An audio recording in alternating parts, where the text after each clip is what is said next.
Nikki, Hi, Andy.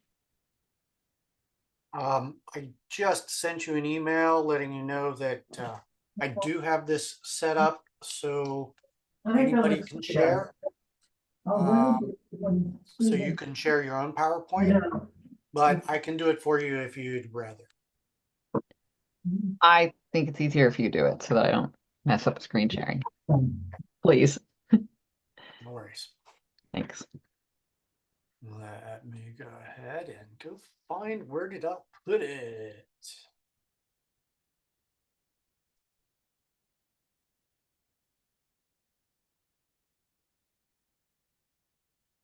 I have noticed there are a lot of people that don't really understand how to do the screen sharing, and I get to see everything they are doing. Hi, Andy. It's Jay Johnson here with Michael when he gets in the frame, and you can see Michael Millman. How much time will he have to speak on 33?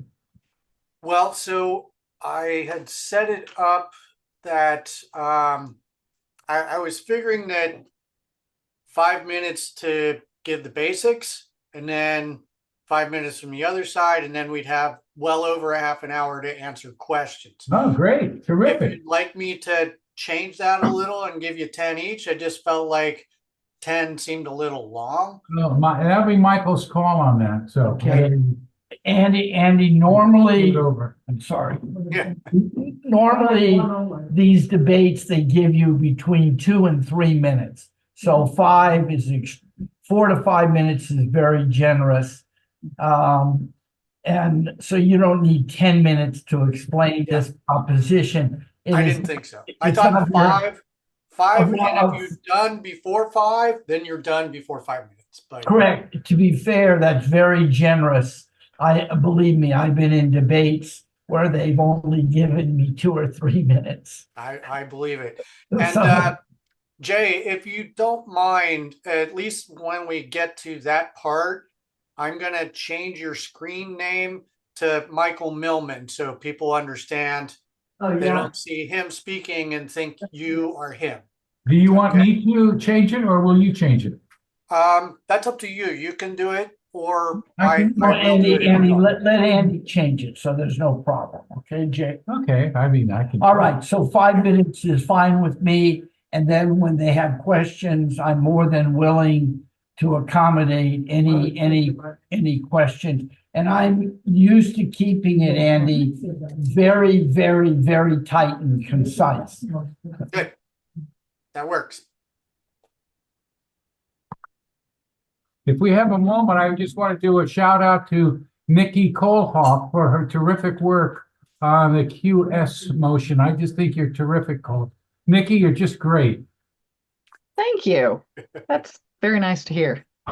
And I actually noticed at UCLA they've been having some forums with discussions. So last week I attended one for Prop 33 and Prop 36.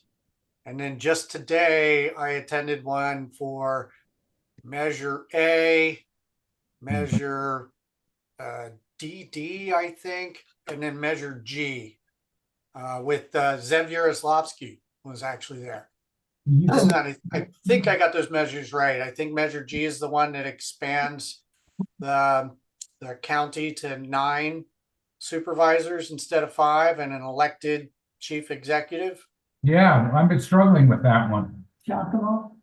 Yeah, it's interesting, and I would say that I was against it, and Zev pretty much did a good job of converting me back to being for it. So you think for it, yeah. Yeah, probably. I'm It was leaning the in favor- elected executive that caused me consternation. And he pointed out that actually, if there's just one person who's in charge, and he brought up like Barbara Ferrer with the pandemic and having to deal with 5 bosses, right? As opposed to just one boss. So 5 bosses, one boss might say masks or shut everything down is great. And the other boss says, no, let's not shut anything down. Mhm. It gets very confusing and very complicated and very conflicted right away. So No, Yeah. I think I'm gonna vote yes on it, and other people I talked to said we're gonna vote yes.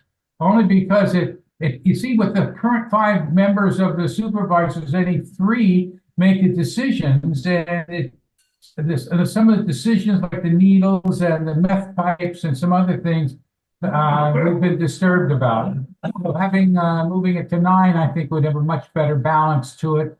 And even though I'm nervous about the executive officer overruling everything, I still think it might wind up more times than not in the middle, and that's a good thing. Well, I want to say this, Andy, you're very courageous and tough. We reached out to all the local associations that comprise Santa Monica, California. Not one of them had the courage to step forward and promote a robust discussion on this subject, but your group. So you're very courageous. Some of these other groups get a lot of notoriety. I think you know who I'm talking about, but they didn't want to have this debate for whatever reason. But you should tip your hat, and your group should be very proud to have you as its leader to show this kind of courage. thank you.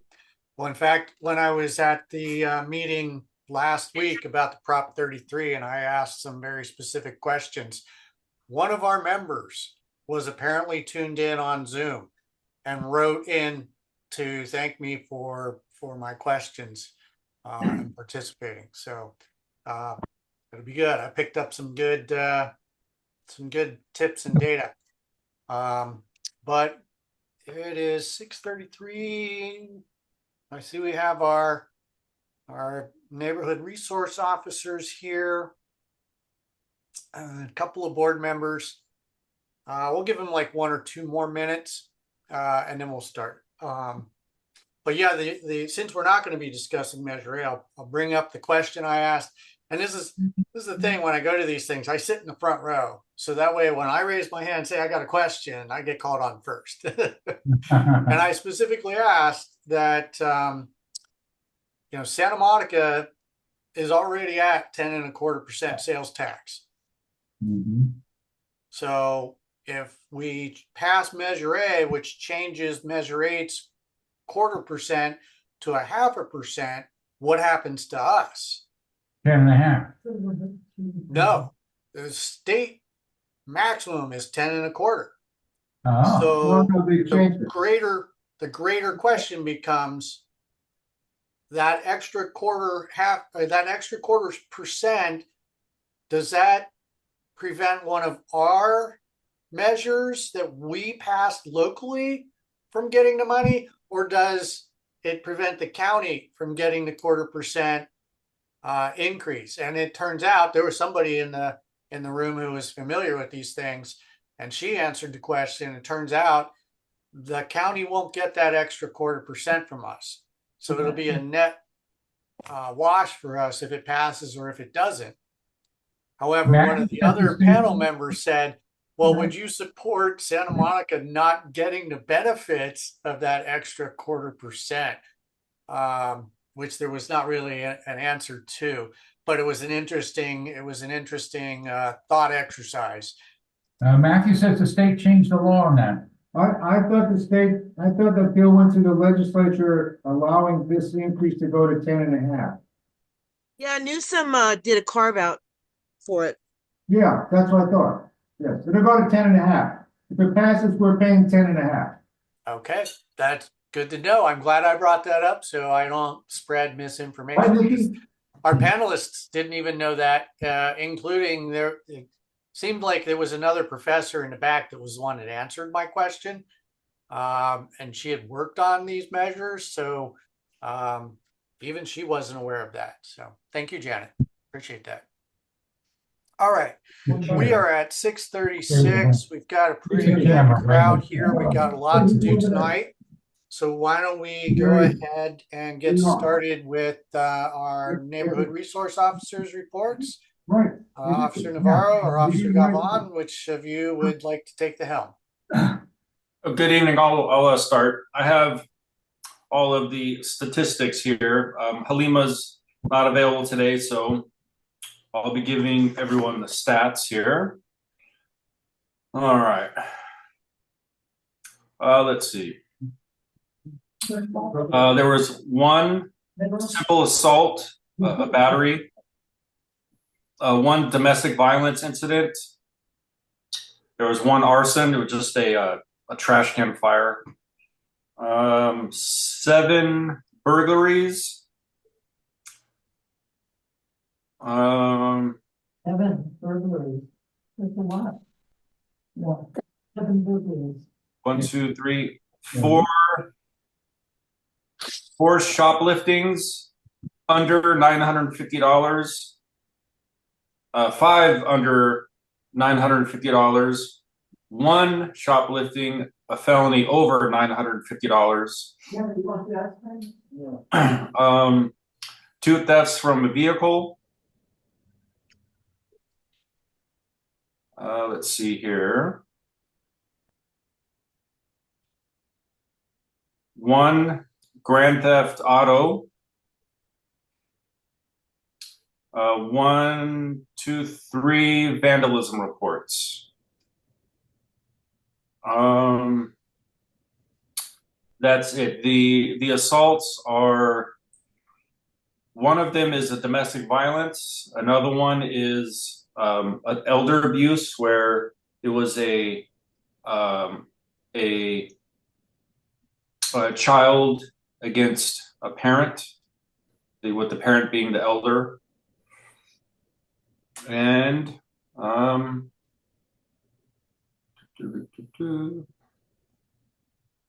that's it.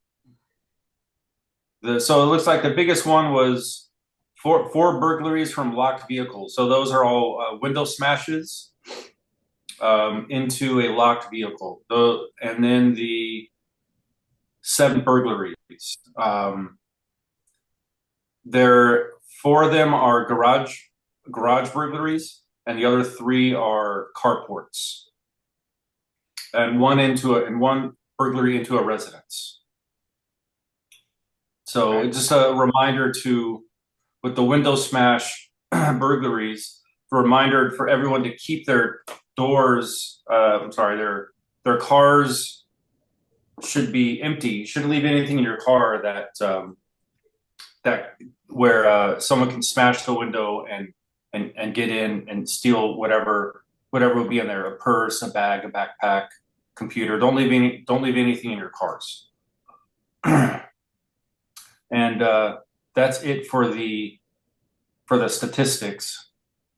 I see a couple of hands raised. I don't know. Before I start calling on people to ask you questions, I just want to know what was shoplifted that was over $950. It's not one thing, it's multiple. Okay. It's multiple pieces of merchandise. Okay. All right. Mouse, go ahead. You're first in line there. Yeah, I'm curious. Is this real time up to date until today's information statistics? Because there was a shooting last night in our neighborhood. So how come that's not included?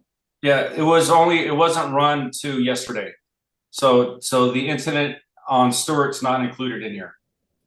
And in fact, that's just a couple days ago. But it's still in our neighborhood. It still affects mid-city people. You can hear the gunshots, so it still affects us, whether it's in our territory or not. Yeah, it does. It's a tragic event, but Halima ran the numbers because Halima ran the numbers today, and that report hasn't gone through records. It hasn't gone through the scanning system, so that's why it won't show today. Next week, when we have this meeting, it'll show but it hasn't gone through the records process, so that's why it's not showing today. Okay. And when we're done, I can address what happened. There's going to be a press release coming out very soon, but I can give you the information from the press release when all the questions are done. Okay. And I'm just curious, was it just one shot or multiple shots? Because I do recall hearing like one really loud something, but it sounded like a large explosion. I can't tell you, but if you heard more than one, then you're probably right that you heard more than one. I only heard one, so maybe I heard something else. All right, Janet, thank you for waiting and raising your hand. Sandy, yes, Officer Galvan, hi. Hi. So there's some conflicting press reports about what happened this afternoon. The shooter, the SMC shooter, was surrounded by SWAT from SMPD and other agencies, and somehow he wound up shot dead. So I'm wondering if you know definitively if he shot himself or if SWAT shot him. We'll have to wait for the press release. But you'll get your question answered in the press release, but I don't think there's any question as to who the shooter will be. Okay. Daniel, go ahead. Yeah, I understand it was a workplace dispute. Is that what we're talking about here? Sure. Okay. So I guess I'll address it now. So it's a workplace violence incident. The female victim was a supervisor. The male suspect was an employee. So there was a case of workplace violence. The male suspect shot the supervisor. The suspect fled the scene. His phone was pinged. He fled the scene out of the city last night when the incident occurred. His phone was pinged to, I guess, the area of his residence. Our SWAT team and some undercover officers went to follow him or try to make contact with him or to follow him. They were waiting for the SWAT team to do their thing to get ready. I guess he was driving in his car. They had Hawthorne police try to assist with the traffic stop. And then a standoff occurred and there was one shot fired and the suspect is deceased in his car. So that's it. There was never any threat to the community. There was never any threat to any student on campus. That occurred at 9 o'clock, I think around 9 o'clock. So I'm not sure how many students were on campus, but there was never any threat to anybody in the community of Santa Monica. It doesn't have any association really to the school other than their school employees. There was no other school involved. There was no other threat. I think we knew pretty soon after who the suspect was. It's just when this occurred on the Santa Monica College campus on Stewart. Santa Monica College does not handle or will not do the investigations on a crime of this magnitude. We will always take over. So the reason why there was a little bit of not detailed or not specific information is because the college had their press information officer. We had our police information officer. The city had a press information officer. So they're all three trying to get together and trying to figure out what they were going to say. But it's a tragic event. The victim is still in the hospital in critical condition.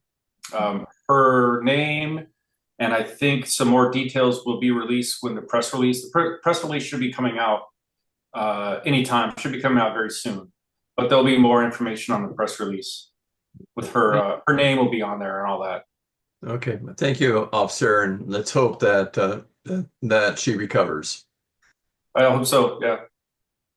All right. And the only thing that I'll add is, so for the last month and a half, I've been assigned detectives, so I've been working with them for this investigation, and I can tell you that since 10 o'clock last night, there's been detectives that have been working this case from then, and they are still on the investigation. For the sake of having a clean investigation, depending on where the direction of the investigation goes, that's why they're limited on giving out some of the information. But like Officer Galvin says, that press release should be coming out soon, and a lot of those solid answers will come out then. So all classes were canceled today, even online ones. And I understand now that the college has said that they're canceling classes for all week. Since it was just that one location and it's been more or less solved, do you think that's necessary? You would have to talk to the Santa Monica College. Those details, those decisions, that's their campus. Like Officer Galvin says, we handle the investigation, but those decisions to close the campus and how long, that's them to make. So they're ready for those calls, and they're taking those calls. So I would recommend make them and get an answer.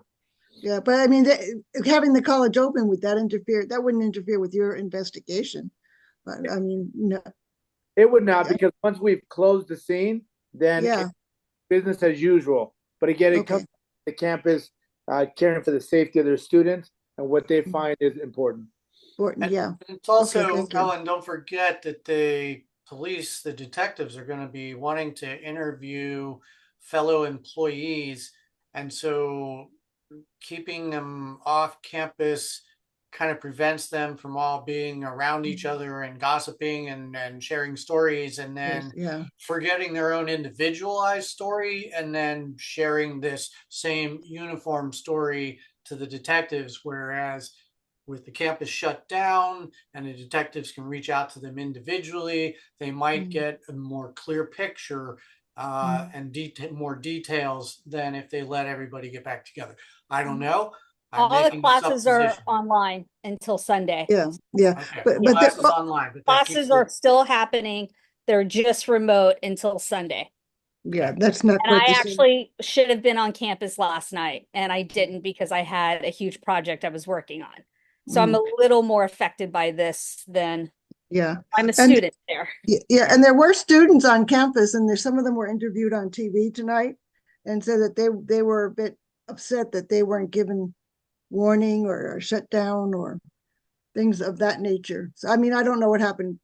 I know it was quite late, but there were still students in the building, and they seemed to be quite upset. So okay, well, let's let Pat Tape ask her question, because she raised her hand quite some time ago.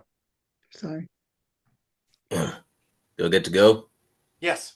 Oh, okay. I just got hi everyone. I got a question for the officers. Is this like the that I think it was about a decade ago, that guy who shot up like 5 people and then got into a standoff with the Santa Monica Police Department. Do you see any similar patterns, or it's just out of the blue? Thank you. This is not the incident in 2012, 2013. It was a active shooter. He was Edgar and I actually we teach an active threat class, and we speak about the Santa Monica College incident because I was there. It's nothing like the Santa Monica College incident from 2012. This is an isolated incident, workplace violence. There were students on campus and nobody else was injured. There was no threat to anybody else. Strictly workplace violence related. No other underlying factors that we know of, no other motive. There did not appear to be any intent to hurt anybody else other than the workplace violence that occurred. So completely different from from Michael Zawahiri in 2012, as opposed to today. Today was just or as opposed to last night. Last night, completely isolated incident. All right. Thank you, officer. Sure. Okay, and so back to Janet. Thank you, Andy. Just a quick question, officers. Someone told me that the chief was going to do a press conference. Do you know anything about that? I don't know if there's going to be another. I don't know if there's going to be a press conference today. I know a press release is going to be put out. If any of you follow the police department on Twitter or Facebook, it's at Santa Monica PD. So if anyone follows the police department, they'll see the press release will be put out on the website. And 2 minutes before the meeting started, I got a phone call to let you guys know that the press release would be coming out soon. Halima told me it was coming out at 6:30, so it may be out by now. I'm not sure, but as far as another press conference, I don't know. Nikki. Yeah, I just wanted to point out that again, SMMUSD, when they issued their statement about this to the school district and folks on their e-blast, said again to use WeTip to report stuff. And the chief was actually at OPA last night where I was presenting, and he's confirmed again, no, the police do not use WeTip. And the school district has been told this since the 2021 shooting threat at Samo High, and they continue to include it in all of their materials. A parent sent me their Lincoln Middle School ID card. It's actually on the back of all the kids' ID cards as where to report things. So I don't know how many times it will take telling the school district to get it through. Obviously, they're focused on other things like construction, but our school safety should matter. And I don't know what you guys can do. It's not getting through. All of their materials still say WeTip, and that puts the kids and everybody in danger if they think that they're, reporting somewhere. Let me get anybody's. I'll get that over to SRO Officer Angel. I know that when I was at SRO, we were part of their safety committee, so it should be able to get to one of their administrators. I'm surprised that if you brought it up to their attention, that they still are still publicize it. So yeah, let me see what we can do on our end. Well, it reflects how they listen to the community or not, your choice of which door to choose there. Right. Yeah. We'll see what we can do. We'll see how much we can push on our end. All right. Thank you. Last time I told them, they didn't even respond. So, yeah. That means your emails are going into their spam filter, Nikki. No, it does not. It means my name is Nikki and they don't reply to me. So, yeah. Nikki, wasn't the superintendent, was he there at OPA on Monday? Yes, he was. Did you tell him? Did you happen to remind him? We're not really on speaking terms, so no, I didn't remind him personally. I told the chief that he needs to tell them. I can only do so much. Yep. We'll talk to him. Mm-hmm. Okay. Do we have any further questions for our officers? Actually, yeah. So, Andy, this is actually referring to the noise that you heard the other night. That was, we believe, an M80 going off in the medical building parking lot. So it happened about 4 times, and my heart stopped every time because I thought it was a gun. Just after they left the actual parking lot, and it sounded like a couple of kids, like on a bike or a skateboard, but shortly after, I want to say on Stanford Street or Princeton, one of those, maybe someone here will know, at Princeton and Broadway, there was 2 kids, one got out of car, another car camera caught this, and they were supposed to submit this to the police, but they actually caught the person setting off a little rocket in the middle of the street and it going off and them taking off. So there was a series of loud booms happening in our area a few nights ago. Was that video sent to the police? Hmm. And does anyone else know any more information that if the police were called? I don't know. It would that would be a question for investigations. If somebody would have called the police, an officer would have arrived and taken a report. And when somebody has video, we can provide them a link, and with that link, they can upload video and send it to, and it goes directly into evidence for a detective to review later. So it would, I don't know. We don't see all of the reports. We know of when there's large scale events, but there's probably, 100 police report, 50 police reports taken a day. I don't know if there was one taken for that, for the fireworks. And the only thing I would add to that would be that video should be linked to a DR number, an incident number. So it helps when people are calling, even if the person may be gone by the time we get there, there's still data points. If the videos, we can link them to the radio call. And that way, if we can get a lead on who's setting these things off, then we can link them to the different incidents. We have a municipal code. I think it's a municipal code. It's a fire code that addresses fireworks. So again, on that type of thing, please call us. And if you have video, they can link that video to those calls.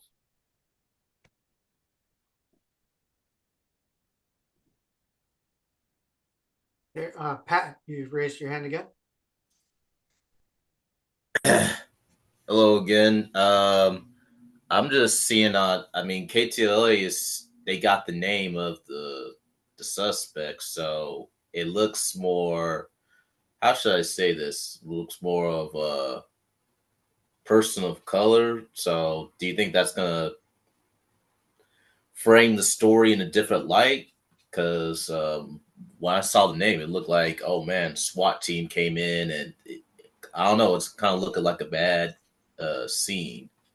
That's what I'm looking at right now. So, any thoughts? The suspect is male black. If they're mentioning his name, I'm sorry, what was that? Sorry, oh man, I'm just shocked and disappointed. Go on. Right. So the information was the investigation led to the individual's house. We used Hawthorne Police Department to effect a traffic stop, and a standoff occurred at the result of the traffic stop, and there was one shot fired. So I can't tell you who fired the shot, but usually in most cases, when there's a barricaded suspect with the SWAT team, and there's being on the SWAT team, usually when there's a barricaded suspect and a shot is fired, if the SWAT team shoots, we don't shoot one shot. There would be multiple. So if one shot was fired, that hopefully should lead you all to believe what occurred. If you guys say it, I can say, yes, you're right. So if anyone want to tell me what they think happened. So it sounds like the perpetrator shot themselves. Okay, that's probably a very good. Investigative theory. That's being Officer Galvan, reported. are you running for office? Because you did that in a very diplomatic manner. You never know. Maybe. Clinton said something. Yeah, it's been reported for about the past 45 minutes or so on KNX that the suspect took his own life in the vehicle. He he was in the vehicle. Okay. Yes. Yeah. I can't. So I don't. So I'll give you guys a little bit of my medical information. My blood pressure is 110/60. It's very good. And you know why it's very good? Because I don't watch the news. I don't watch the news. I have zero social media. Well, If the and press release for came out, you. no, and if you're the press busy. release No, came out, and But you all live this the news is news, coming out. officer. You are the news. You're an officer, so you live it. So We so just there have was to a watch traffic it. stop. He refused to come out of the car. There was negotiators there. I don't know if they were our negotiators or negotiators from Hawthorne or El Segundo. It occurred on the border of like Gardena, Hawthorne, El Segundo. So we were there. LA County Sheriff helicopter was there. Hawthorne was there. El Segundo was there. So as to if you've seen the video or the pictures from the helicopter, his car is parked and there's SWAT team cars surrounding it. How that came to be, I don't know why they boxed them in, but they boxed them in. There was negotiations with the individual, and he took his own life. There was every attempt by the crisis negotiation team to negotiate him to come out of the car, but for whatever reason he didn't, and he took his own life. That's not the end of the investigation.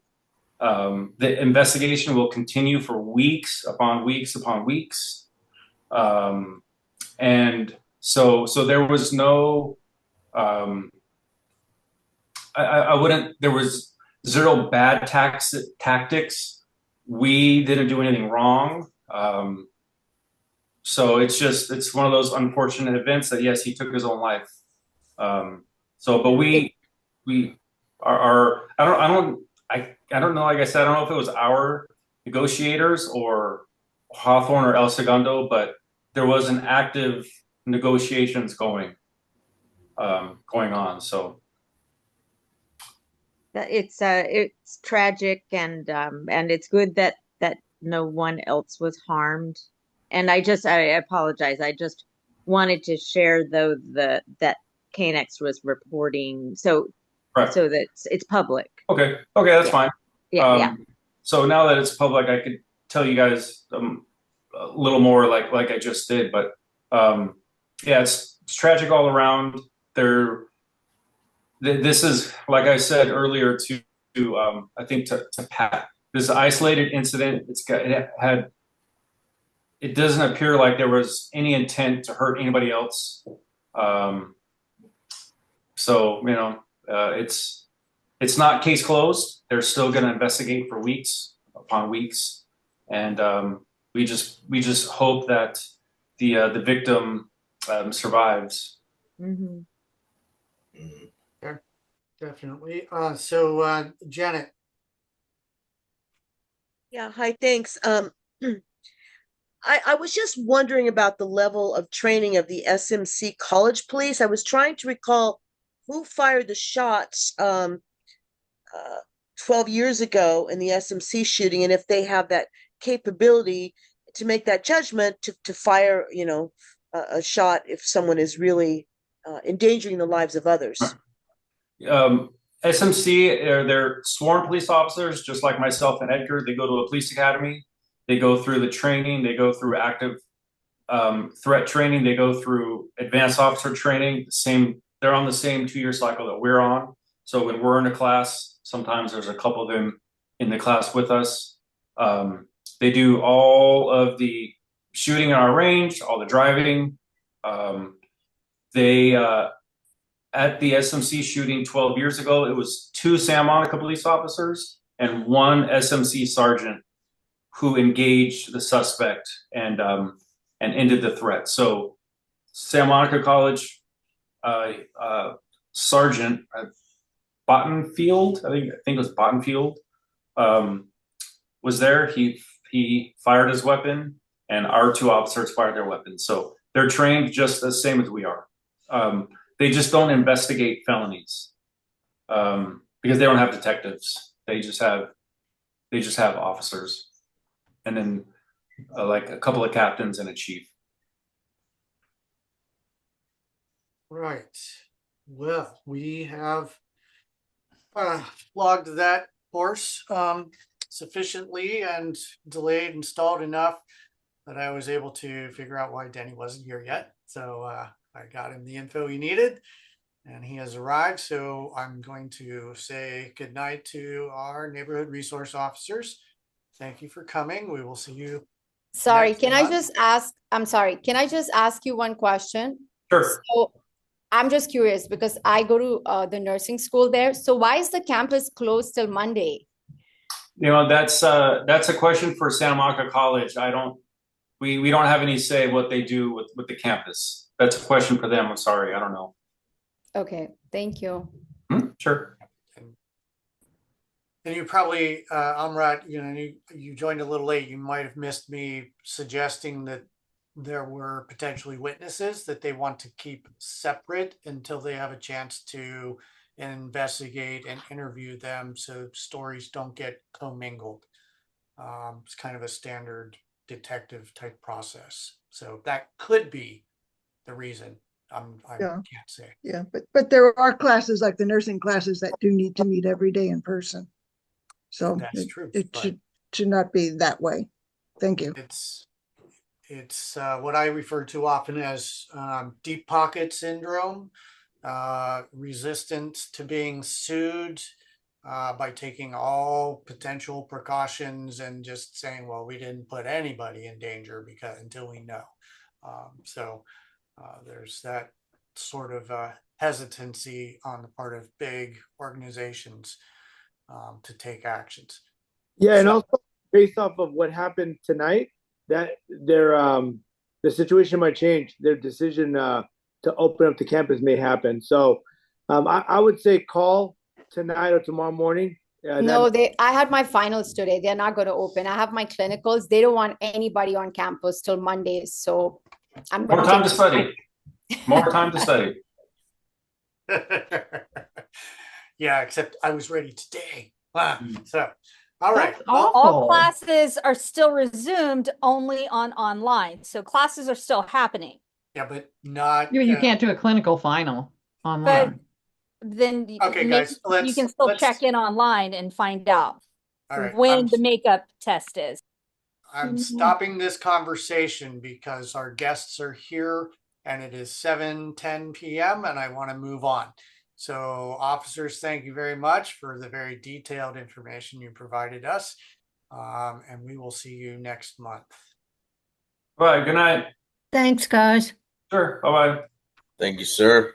Of course. Good night. All right. So we are going to move on to the main event, our discussion of Prop 33 and Measure QS. The way I kind of had set this out, I plan to have about 45 minutes for each. Maybe if we cut it down to 40 minutes each, I will still have a half an hour for board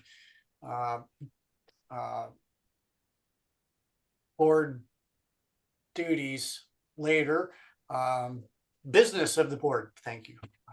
At presumably 8:30. So the plan I had for this is I'm going to give the pro side 5 minutes to give their pro. If they don't need it all, that's great. I'm going to give the con side 5 minutes for their con statements.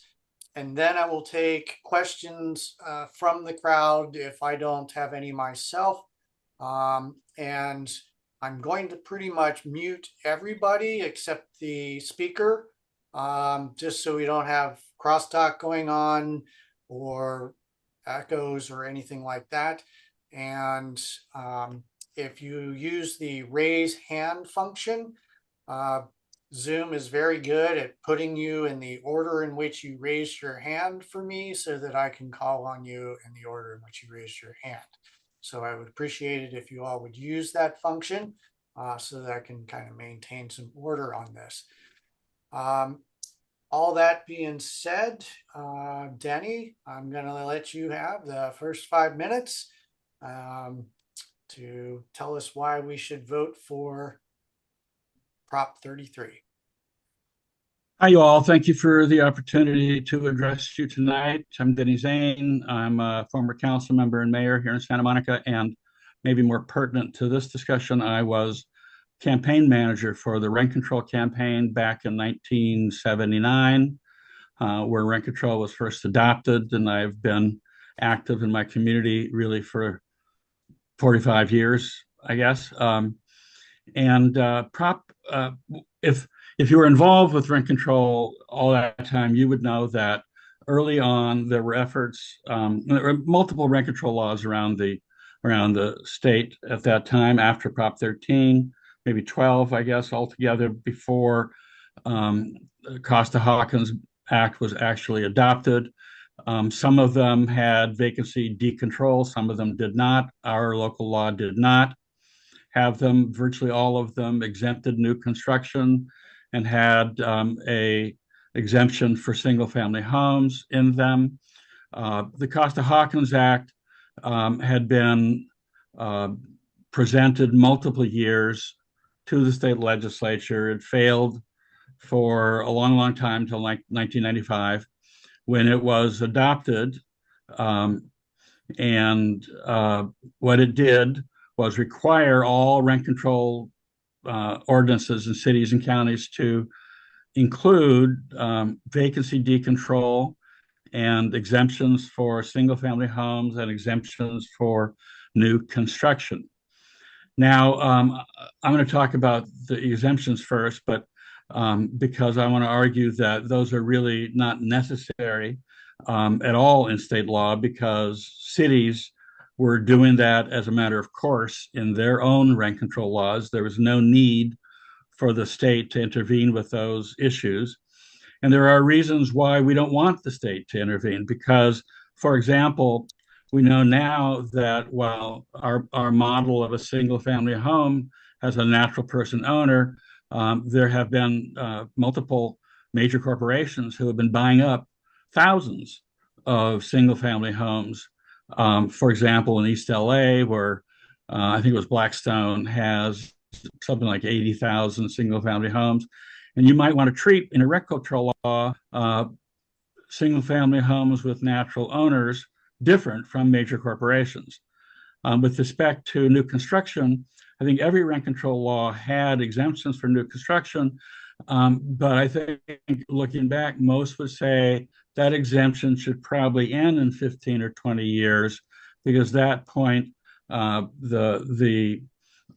a point at which it has no impact upon decisions to develop, and that rental housing stock, you might want to have a rent control system on that by then older stock.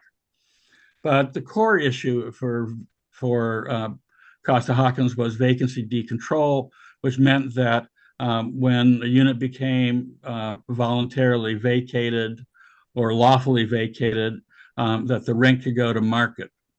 And I think we are living at a moment when we can see just exactly what kind of extraordinary problem that can create, when now such rental housing is when it's vacant, the rents can go sky high, and in particular in Santa Monica, but throughout many cities in California that would otherwise have rent control. And so that, of course, has a very deleterious effect upon the affordability of the overall housing stock in a community when there's a dramatic loss of affordability. So, for example, in Santa Monica, about 3/4 of our rental housing that was under rent control has been vacancy decontrolled at one point. About 1/4 of it has not. And that 1/4, of course, is longtime renter occupants. But there's a dramatic difference in the rents between the stock that's been vacancy decontrolled and that which has not been, more than doubling of median rents. And in many cases, current rental stock much more. So it really means that in the long run, you're basically given a blank check for non-affordability when you have market conditions that can drive rents up upon vacancy. I think that's really, really a socially pernicious outcome. It treats the property owner's desire for ever growing profits as far more important than the need for affordable housing stock, when really I think we all naturally know there needs to be a balance of those two objectives, rather than simply all property owners making whatever money they think they want to make, and renters having no place they can afford if they have to move. So I urge you, Prop 33 is a repeal, simply straightforward, a repeal of Costa-Hawkins Act, and would give cities then the opportunity to design their rent control laws themselves. For example, to exempt single-family homes for all natural persons, but not corporations, to exempt single-family new construction, but maybe not forever, and to provide vacancy rent increases, but not unlimited. So, for example, vacancy increase could be between 5 and 15%, and the local jurisdiction could decide exactly where in that range each year based upon market conditions that they would propose. Okay. So that's really the case. All right. And that will be Wendy. I'm going to hold your question until we have Michael Millman do the con, and then we will get to questions. Go ahead, Michael. Oh, yes. Thank you and your group for having me. My name is Mike Millman. I'm retired now, but I was a trial attorney. I've met Denny Zane many times, and I enjoy his remarks. They're well-reasoned, well-organized, and well-packaged. Regretfully, some of the information that he's conveyed to our membership and our group is not quite totally accurate. I am an apartment owner as well, and so let me lay out exactly what your group should know about Prop 33. I am a very, very, very passionate, strong no for 33 because it's inappropriate, unnecessary, redundant, and we already have a set of laws, AB 1482, that provides more than adequate and sufficient protection. And these new state laws that were adopted in 2019 usurp any type of local law. So let's start at the beginning.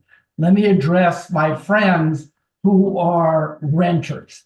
There is not a single component of Prop 33 that provides any direct or indirect benefit or relief to a renter in an existing unit.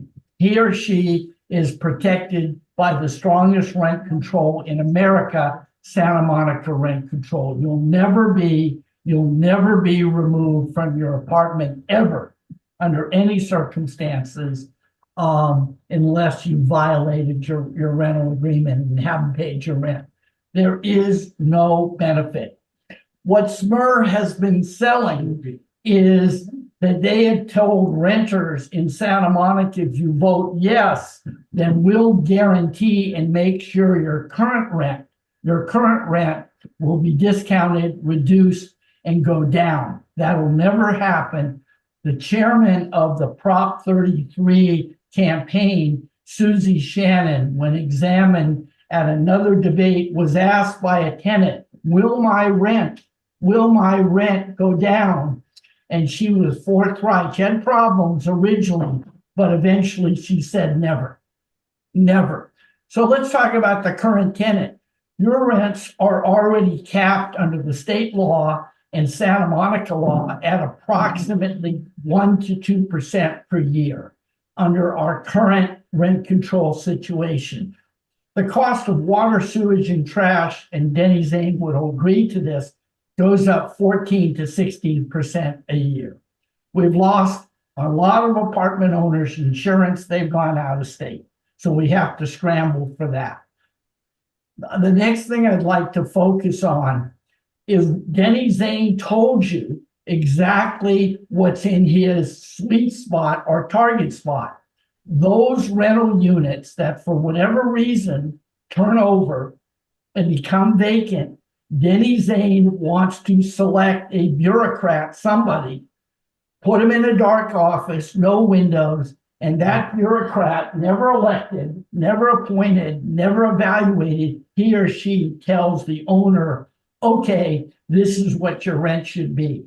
I have a one-bedroom apartment, beam ceiling, fireplace on Ocean Avenue, commanding ocean view. Well, I'll set that rent at $1,100. That they have absolute authority and discretion to do that. That's his target. That's exactly what Sheila Kuehl said of all her accomplishments in Sacramento. She said, the one thing I failed to do was take down vacancy decontrol. I wanted to have someone control those vacant units. Here's the real harm, the real injury, is they intend to extend rent control to single-family homes, granny flats, ADUs, new construction. Right now, you have an exemption on owner-occupied duplexes and triplexes. Forget that. So if your members live in a single-family home, live in a condo, welcome to my world of rent control. Let me share it with you so it's no secret.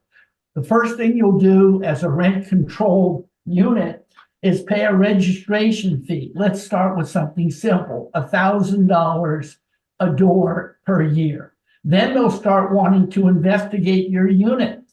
And they'll want to see your water heater, your heaters, your ducting, your windows, your locks, your floors. Oh no, you no longer control that. It's under rent control. So I say to your members, be careful. Why is vacancy decontrol so essential? Because that's the engine that underwrites our seniors and our people in their golden years staying in their Santa Monica apartment. Denny was right. There's probably somewhere between 20 to 25% of those tenants in Santa Monica who are seniors who are living a secured life because the new tenants come in, they pay prevailing market, they're young, mobile, wealthy, they pay that, and that underwrites the building. What Denny didn't tell you is we're mandated by the state to install all new balconies, all new stairs, earthquake retrofit, new roofs, new heaters, new appliances. My friend Matt just told me we got to get rid of our gas appliances and go to total electrical. We cannot make it unless the building itself can support it. You're going to drive the Santa Monica landlord, Andy, right to what? Toys R Us, Bed Bath & Beyond, the Red Lobster. We'll just go out of business. If we go out of business, each of those tenants will get a small relocation assistance, and they'll be living somewhere else other than Santa Monica. Michael Millman wants to protect tenants. He wants to have a strong rent control that protects them, but without vacancy decontrol, which is the centerpiece, we are totally unable to do it. And Denny Zane cannot point to a single reason why a vacant unit that we have put in a new bathroom, new kitchen, new floors, new lighting, new windows, and we rent it at prevailing market to compete with new construction, we shouldn't be able to do so in America. Thank you. I might have rambled on. Well, that's okay.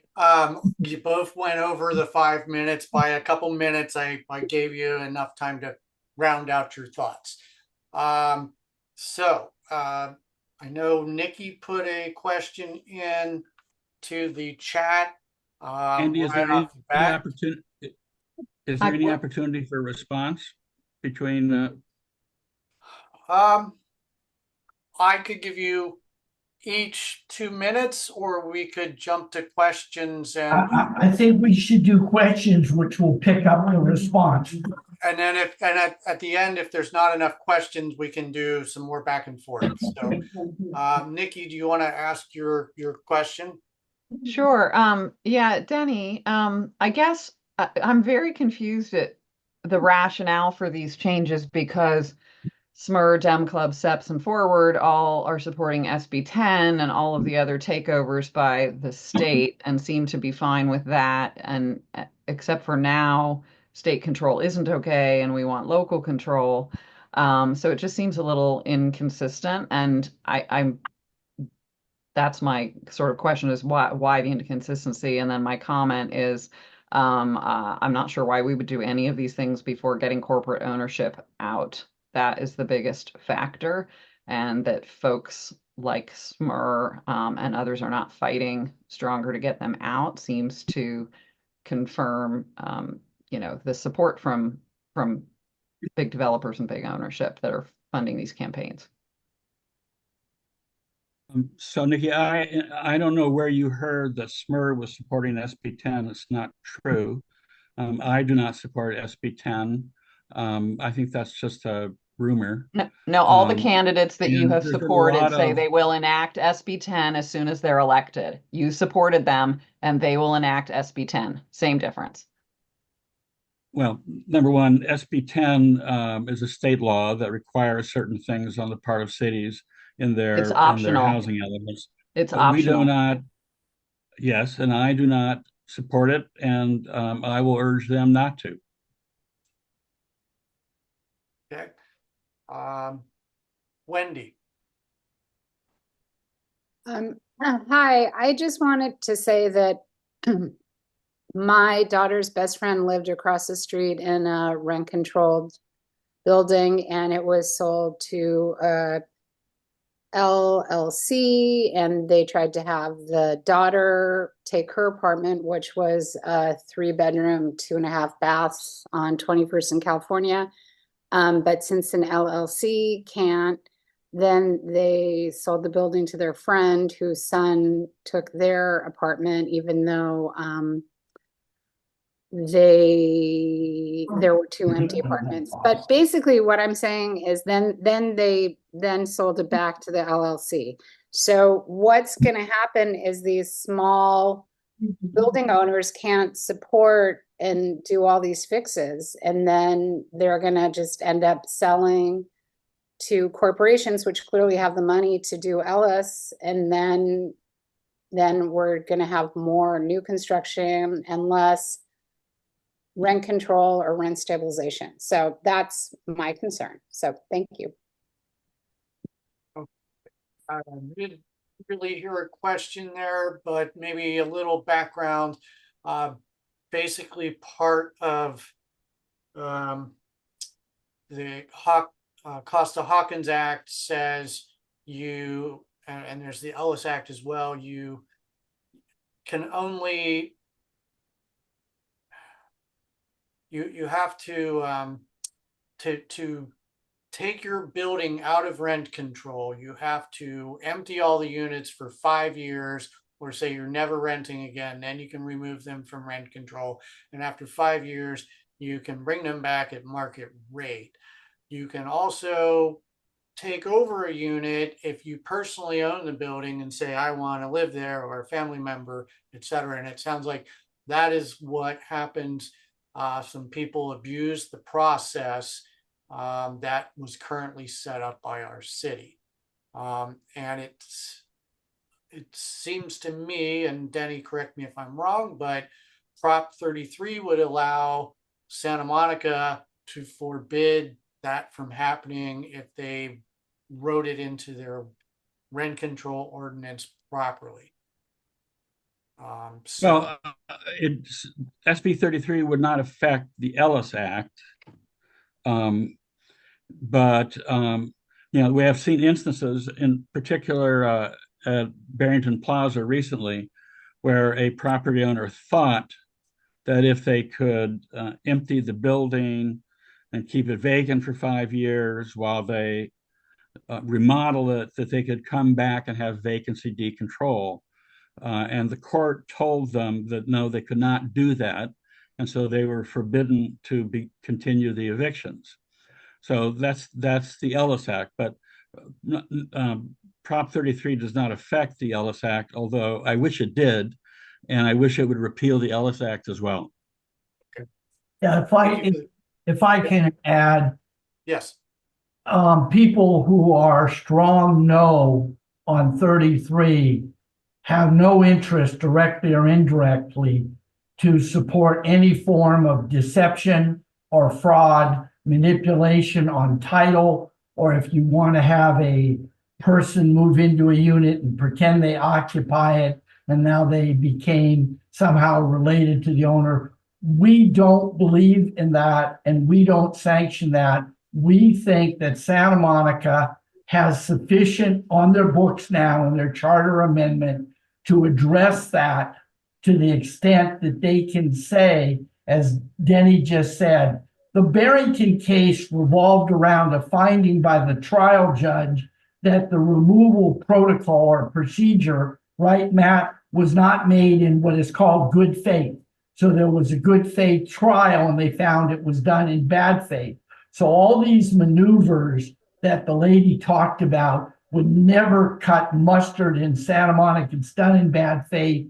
And to that extent, it couldn't happen. But what she did touch on is the real cancer in rent control. She touched on it. The owners weren't making enough money on that property, so they decided to sell it, and then the developer decided to flip it. You got to let those little owners, God bless them, make enough money so they have their head above water and can stay in business to protect the tenant. One last point. BlackRock is not in California. They're completely out. And whenever you hear BlackRock buying up in East LA or other places like that, that's the statement of desperation because they know it's not true, but they're in the business of fear.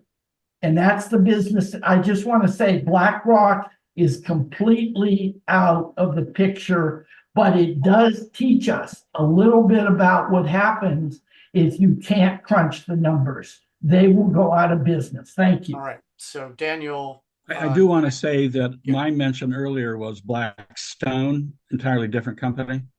Yeah, I misspoke. It is Blackstone. You're right. It is Blackstone. They're completely out of California. Thank you. All right. So Daniel, you had a question. Yes, Prop 33 doesn't affect the Ellis Act at all, does it? No, I don't think it does. No. Okay. I'm just kind of concerned about landlords.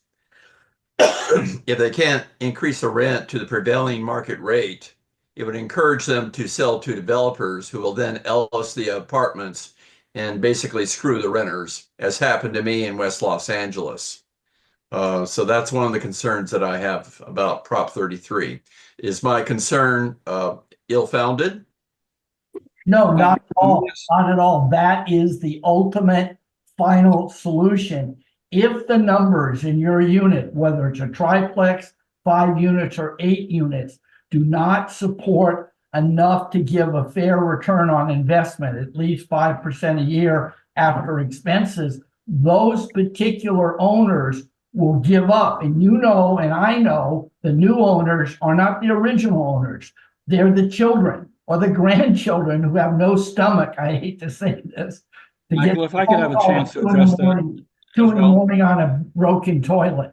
Okay. Michael, no, that's just a scare tactic. You know that the courts long ago required every rent control law, with or without vacancy decontrol, to provide a fair return on a property owner's investment. That's the constitutional. It's been litigated. Birkenfeld back in the 70s was the anchor ruling. And so there is no such thing what you're describing. You're just a scare tactic. No, I thank you for reminding me of Birkenfeld because I did attend the University of California, and it is an old case, but it's a California Supreme Court. What we found out in Birkenfeld is no court at the trial level, the appellate level, or the Supreme Court has ever defined a working formula for fair return on investment. And in Santa Monica, in 55 years under SMER rule, there's only one application to get a fair return. And after 5 years, that was denied. No one has the if you have the definition for fair return on investment, then you have the formula to Coca-Cola or the magic solution for McDonald's. You can't find it because it doesn't exist. Okay, all right, I'm going to stop you there. I want to keep us going on questions. Daniel, are you done? Yes. Lori Brown. Hi. Thank you very much for having this. So I have a question. I don't know if some of the tenants know that I have to raise the rents every year because I have to pay rent control fees. I have to pay the rent control fee, so I pass that on. Otherwise, as a small landlord, I wouldn't have to raise the rents. I think that Denny wasn't clear enough tonight to let you know that the people that have been living in those units could be a 3-bedroom, 2-bedroom, like Kevin McEwen pays $800 to $900 a month. Well, when Kevin moves out, that unit needs to be cleaned out and repaired. There's no money for that. There's no money that you have given us, Denny Zane, for balconies, for retrofitting, for staircase, for anything other than you paying to lobby against us. Isn't it true, Mr. Zane, that your rent control chair has taken money from Prop 33 directly and did not disclose it? Isn't it true that your Democratic buddy, John Katz, is now taking money from Prop 33, did not disclose it, and you made an early vote? Isn't it true, Mr. Zane, that you get money from Santa Monica College to procure candidates? So I think that some of the things that you've been saying, and as a small business owner, bought the building 10 years ago, never been able to make any money on this. And if you can show me where I can prove and who I can prove to that I'm losing money at the rent control board, you let me know. Because the only thing you are trying to do tonight is to gain more and more renters. Your smear tactics and your campaigns and your anti-Semitism that you put out in your flyers is unacceptable. So my question to you is, when will you resign from the Santa Monica Renters' Rights Organization and let it be run by people who care about this city and care about the renters? I, as a landlord, care about the renters. You are not a landlord. You are a rent-controlled tenant who is trying to keep power the way it is. You are a part of SMER, and shame on you. When will you disclose all the money that you have taken from Prop 33 and the other organizations that you do to continue having a power control of 70% renters? And homeowners out there, beware. Beware of rent control, because you will be paying fees and you will be having everything that Michael Millman has talked about. Beware of the flyers that Santa Monica Rent Control is putting out, because those are the lies that we have gotten into this place. Thank you. Briefly on this Mitzi neighbors discussion on Prop 33. I didn't even know what was happening. I'll call in later. Bye. Okay. I can't. I got to go back. Okay. Sorry for this disruption. I think Lori's question Excuse me. was. I'm sorry. I don't care to respond to that. Okay. Screeds are not really my forte. Responding to screeds. Want to respond to how much money Are there any renters here in this room? There are renters in this room. I guarantee it. So, I'm a renter. I'm in this room. Yeah. Yeah. So a lot. Yeah. I have a question. Could I ask a question? Well, Ellen, I'm I don't trying know where I'm to, at the list. I can't you tell. are now. You are now. Okay. So Okay. the next person up is Pat, then Mark, and then Ellen. Okay.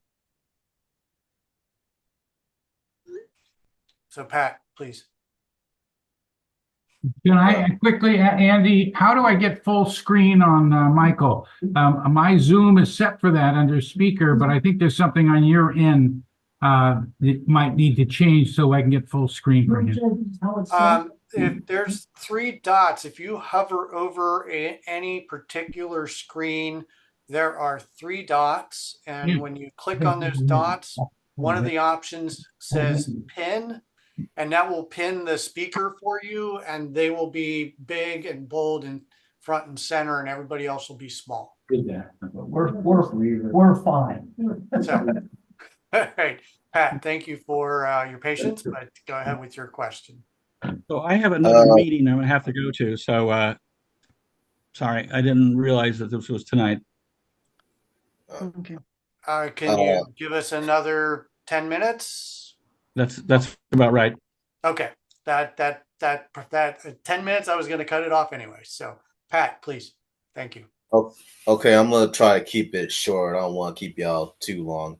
I just travel spot. I was just train spotting an article from the Associated Press talking about housing discrimination in California. This was about a week ago. That's kind of old news, but the emphasis is that people who have those vouchers for Section 8, they've been denied 53% in Oakland, 57% in San Jose, California, and 70% in in LA. So I see that Lynn is also has that question, but for either candidates, what how how would this deal with Prop 33 affect people who are on low income, fixed income, or I'm just gonna say it like black tenants or people of color tenants? Is this gonna affect us? Can some white people let me know? Because I'm seeing more white people on the streets. So sorry for talking black, but y'all brought me into this. So I'm please surprised explain. Dean Martin is not here today. Well, I would like to I'll respond. All right, right now, if you're looking for a vacant unit to occupy, the state law says that all such units are able to go to market rate, and we all know market rate is crazy, especially in the west side of Los Angeles and Santa Monica. If Prop 33 passes, then the local city could, it could choose not to, but it could adopt a policy so that when units are vacant, they go up a limited amount. And so it's limited increases versus unlimited increases is what Prop 33 does. And I would say that for low income people, it does not lower the rent on any existing unit if Prop 33 is passed, but it does give cities a tool to keep vacant units from getting too high. I can respond to it very briefly. About 4 years ago, the city attorney's office with all of the apartment associations and realtors took a meeting, and at that meeting, it was agreed to support a Santa Monica City municipal law, which makes it illegal under any circumstance to reject or discriminate against any voucher held by any Section 8, regardless of their ethnic background or origin. We negotiated the price, and every Santa Monica landlord accepts without question and welcomes anybody that has a voucher, a legitimate voucher, and will take them. That was the deal we cut 4 years ago. We passed a city municipal law, Lori Brown knows this, which allows and codifies that Section 8 and vouchers are to be not only accepted, but celebrated.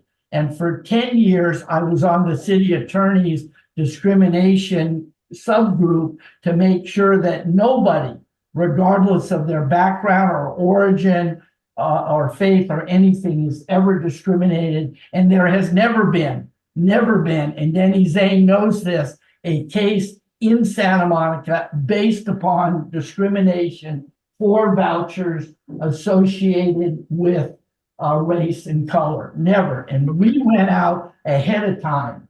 Mike, I want to cut you off there because we got just a few limited minutes, and I want to let a couple more questions.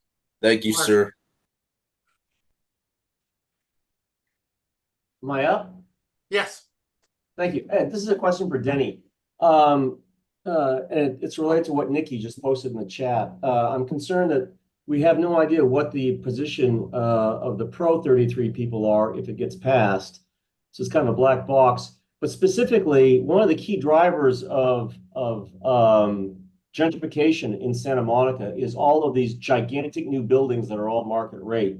So what is your position on how basically rent control in a 33 passing environment, would rent control go immediately onto all of these buildings and to anything new that comes out, or what is your position on this? I think I alluded to it earlier that I think a successful rent control law should exempt new construction for the first 15 years, after which there's no need for that exemption. It doesn't affect the decision of the developer whether to build or not. I think a rent control law should exempt all single-family homes owned by natural persons, but should be able to control rents on single-family homes and condos owned by corporations. And I think that vacancy decontrol should allow increases upon vacancy between 5 and 15%, maybe. Although, that's just ballparking at the moment. I think having some analytic study would be useful at that moment. And I too am very strongly object to high-rise development. And it's state law that is driving that. And I think a misunderstanding of the nature of the housing crisis. Just a quick follow-up on a related note. If in fact small landlords are driven out of business in a 33 passing environment, doesn't this create kind of a conflict of interest where a larger developer can go in, tear down, buy the building that's they're going out of business on, tear it down, put in new rental units that are then exempt for 15 years, and then so you have this kind of this conflict of interest that drives even more out of control units. I mean, is that a risk that you're concerned about? Actually, no, it will not happen. We will not be driving small property owners out of business. Okay, I want to. I'm going to have to go. And Andy, and thank you for the opportunity to address the group on this issue. But I had another meeting scheduled, so I got to run. Okay. Can you leave your email in the chat in case we want to follow up with questions since you're leaving? Thank you. My email is dennyzane@aol.com. Okay, I will type that into the chat before this meeting is over, so everybody can have it.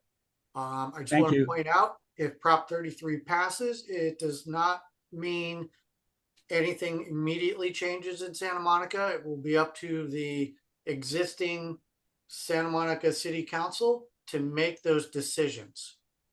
Correct, Denny? Well, Costa-Hawkins gets repealed. Yeah, well, some things might require a local amendment to our rent control law as well. Okay. All right. I think, Andy, to your point, I think that the council can put things on the ballot, but to amend the city charter for rent control, I think the voters are going to have to vote on all that stuff. But Denny Zane showed you the card that he finally showed you. He thinks there are provisions. I'm sorry, there are more questions. Can't we get to the rest of the questions before the leader cuts it off? Sure, no problem. I'll take questions. Thank you. Yeah, because I've got about maybe 5 minutes more for questions, Todd. Okay, thank you. But we've lost one of our speakers, so you're going to hear a one-sided answer, just so you know. So Ellen, please go ahead. Oh, I thought the other fellow was ahead of me, but yeah, my question was for Denny. I wish he was here. It's of course about vacant buildings, and I've seen all of the vacant apartment buildings that are coming, just sitting empty, smaller homes that are just vacant, and so I'd like to know. And plus, all of these huge buildings that are going in that are just sitting vacant. No one is renting into these new high-rise type buildings that we're putting in. And I'd like to know why the city cannot get an accurate count. Why don't they keep the data that we need? You can't go anywhere without the data. How many vacant apartments and vacant buildings do we have in Santa Monica? No one can give us any kind of answer. I believe the Housing Commission is working on developing a list of vacant units in Santa Monica, but I will need to confirm that. But that's report rent board, that's it from last year. so. The state publishes, the state has reports that publish estimates for Santa Monica and every city in the state. So currently I think it's at 11%, or just above that. It's much higher than that. That's on everything. So I think it could go up to 14% when you strip out single family houses. But yeah, I mean, there is no database specifically. So it'd be good for the city to develop something specific to this city. Mm-hmm.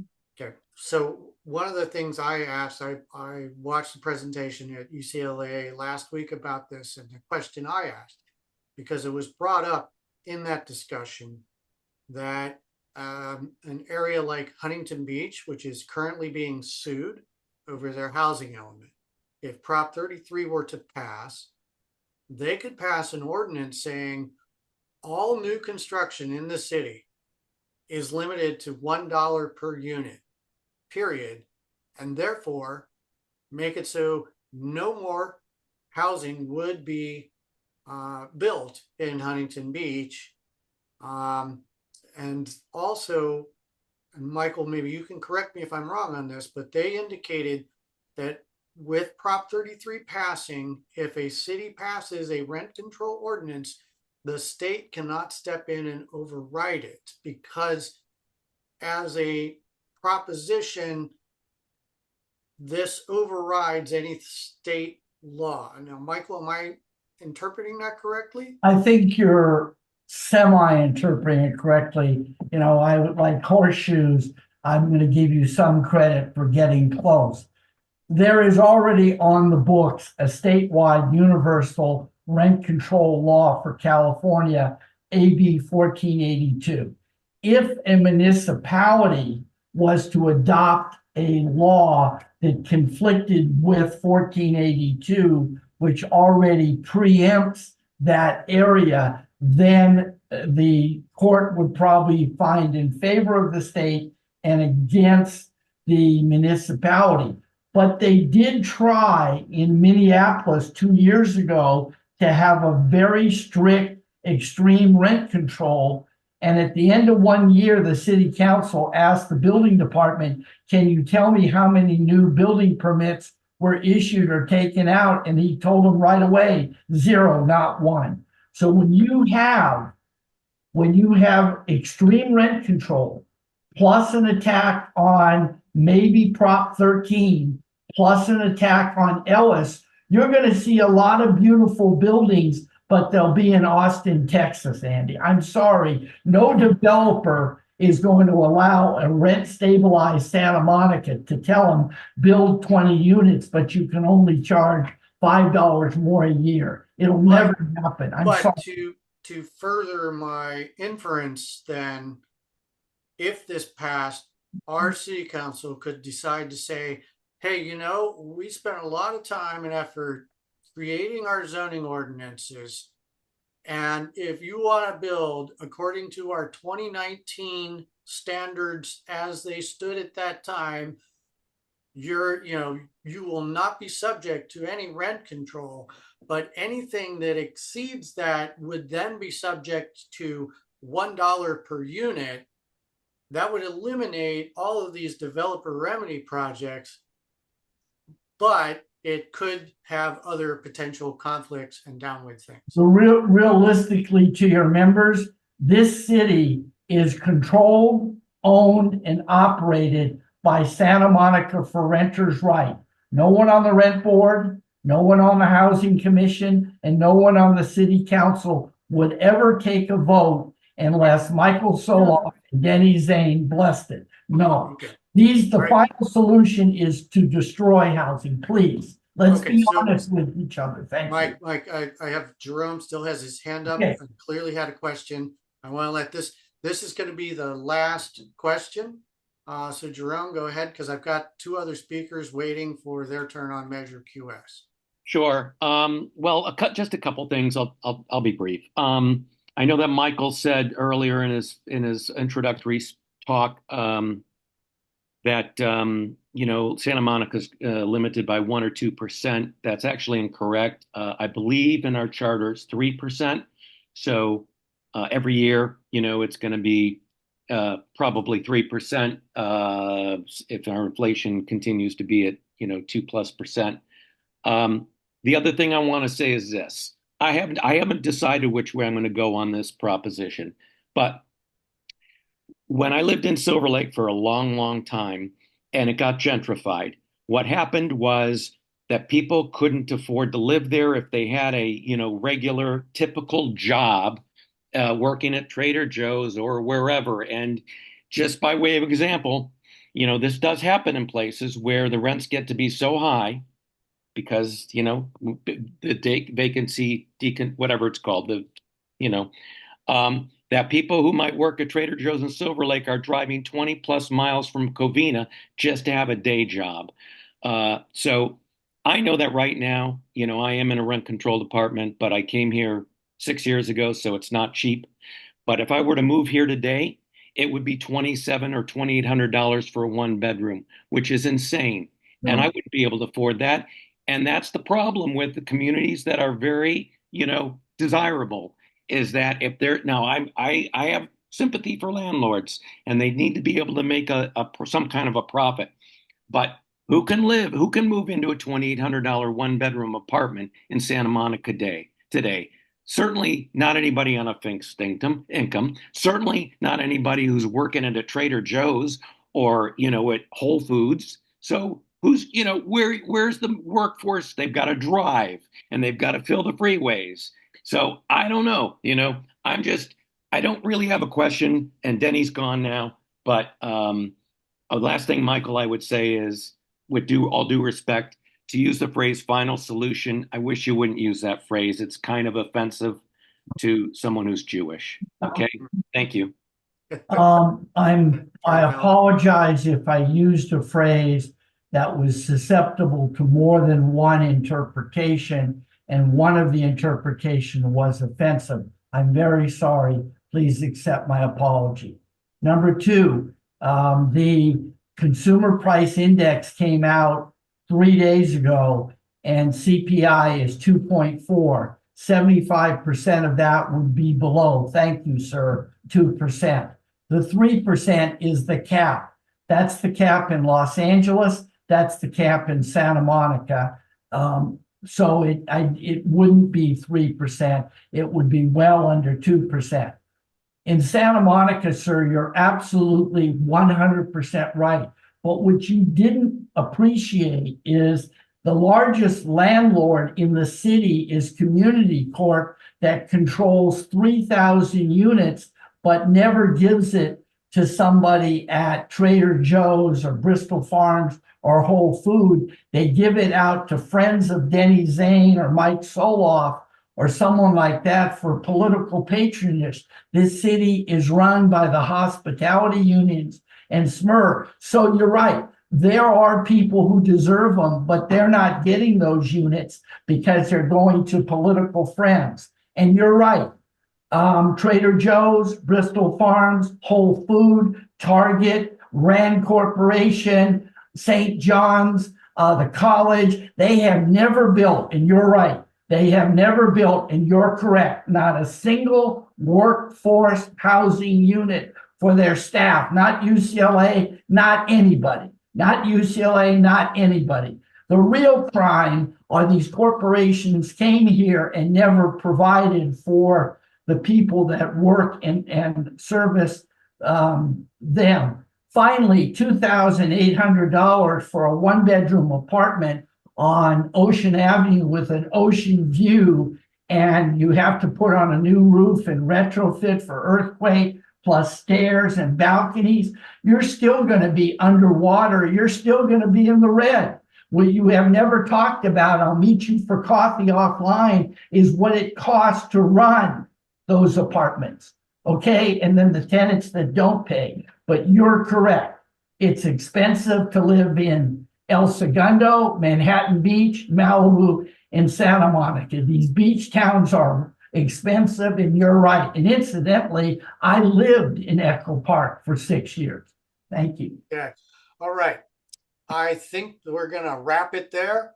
I'm not sure if people are satisfied, but that's just too bad. It is 8 o'clock and we need to move on. I plan to have this second section start about 10 minutes ago. So we're going to follow the same procedure. We're going to have Steve Mazzetti is here, and he's going to give the pro side for Measure QS in 5 minutes or less.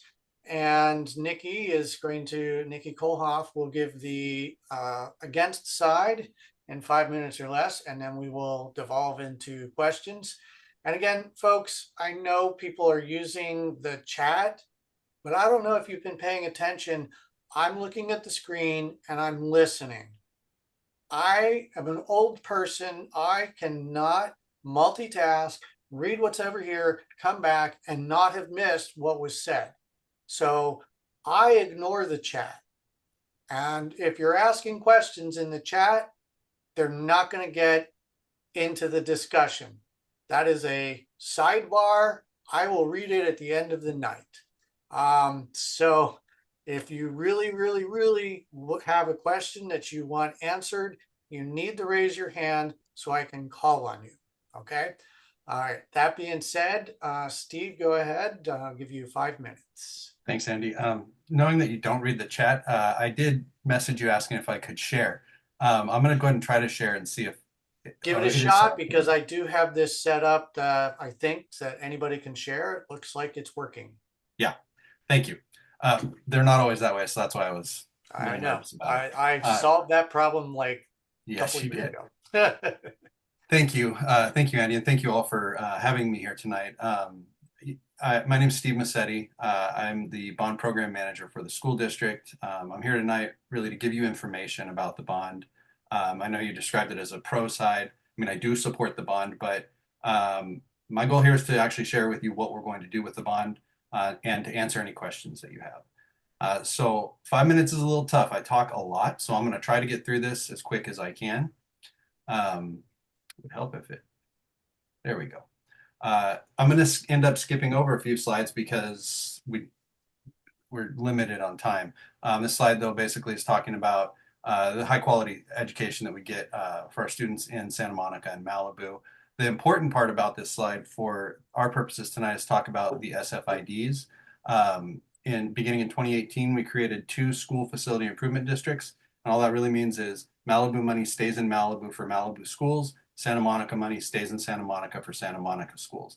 The registrar screwed up the ballots that were recently mailed, and it shows both, but the only one that you'll actually be voting on is SFID 1 in Santa Monica.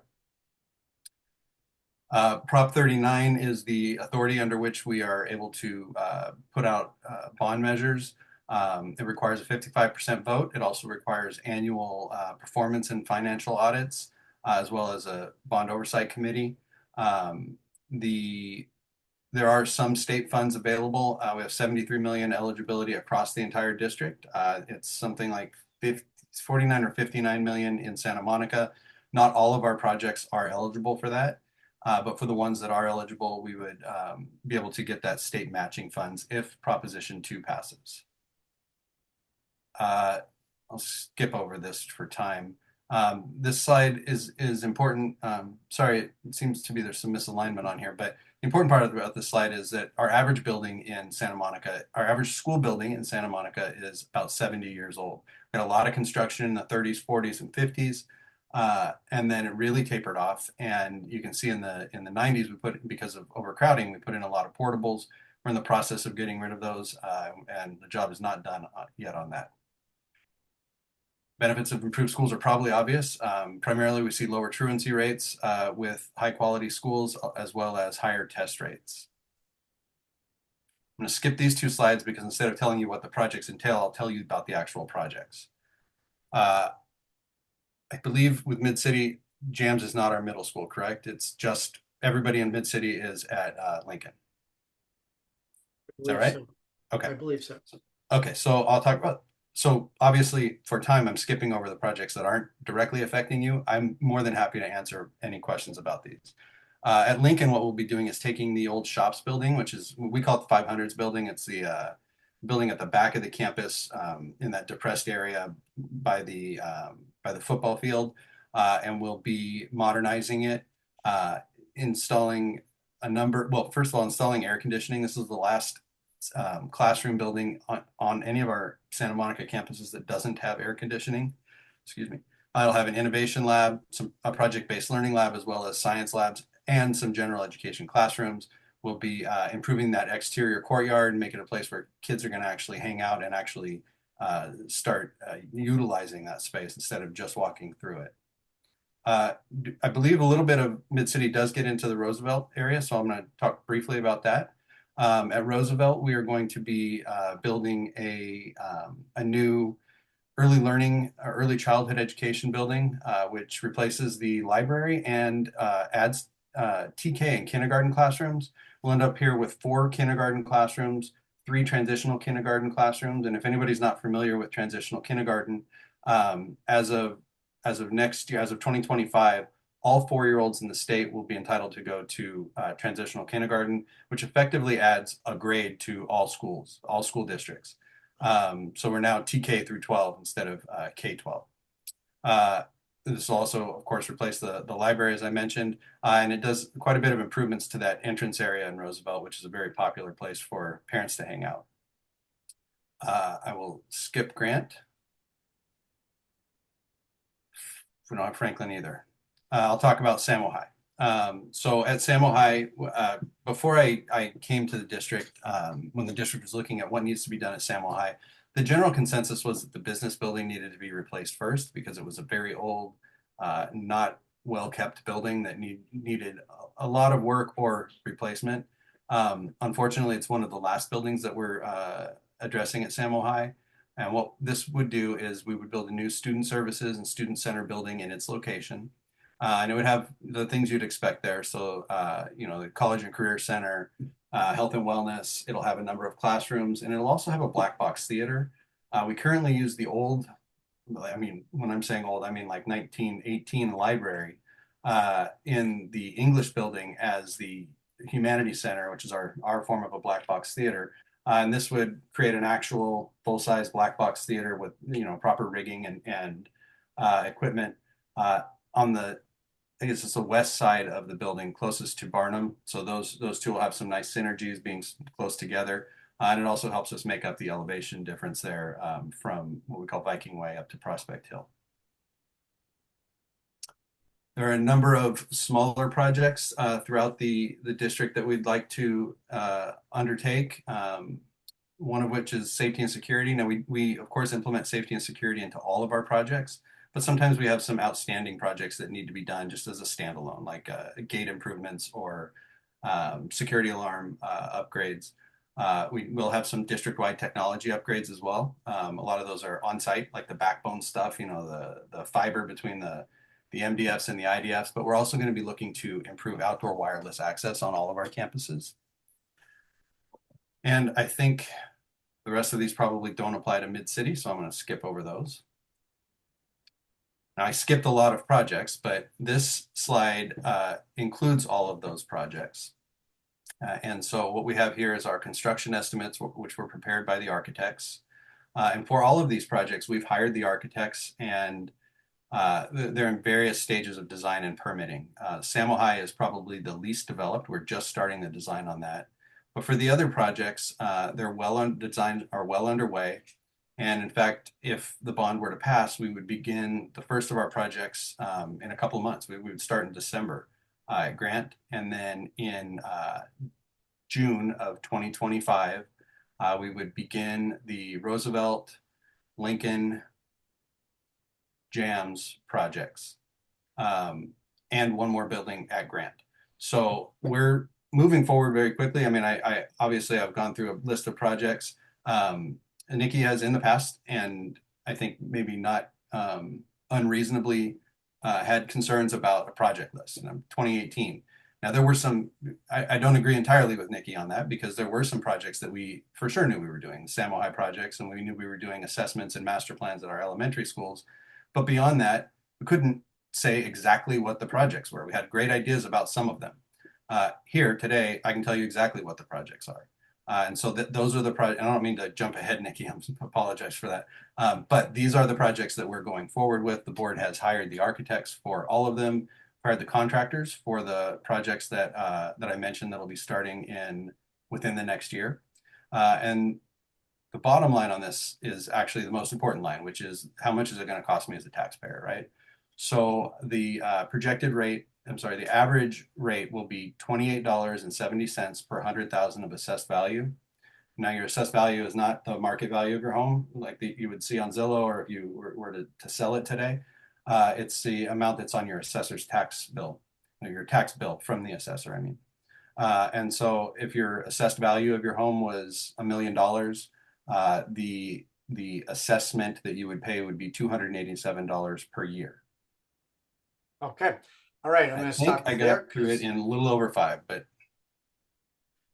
I'm going to try to figure out how to stop sharing here. Or 9. Say that again. Or 9. Yeah, a few. Yeah. So, Nikki. Anyway. Sorry. I tried. Let me get your thing here. While Andy's pulling that up, so my name is Nikki Kohlhoff, and I am a Santa Monica resident since trying to look at this. No, it's not for me. Since 1997. We're not interested in this shit. I'd like to hear about QRR. All right. You are interested in the bond because you're going to have to pay for it. Yes. Sorry, guys. Hopefully you can see my screen. There we go. Yes. Okay. So I just, my youngest just graduated from Samo High, so I just spent 15 years in the school district. I'm very familiar with all of the facilities and how they work, and multiple school sites and multiple activities at the different sites. I'm also the vice president of Friends of Sunset Park, so been involved a lot in city and school stuff for ages.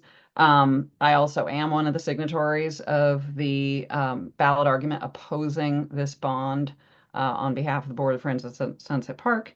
As a day job, I'm a corporate finance lawyer, so that's just to say I understand what's going on here, and I understand that there is a complete lack of accountability with our facilities program. Next, oh, we're on here, sorry.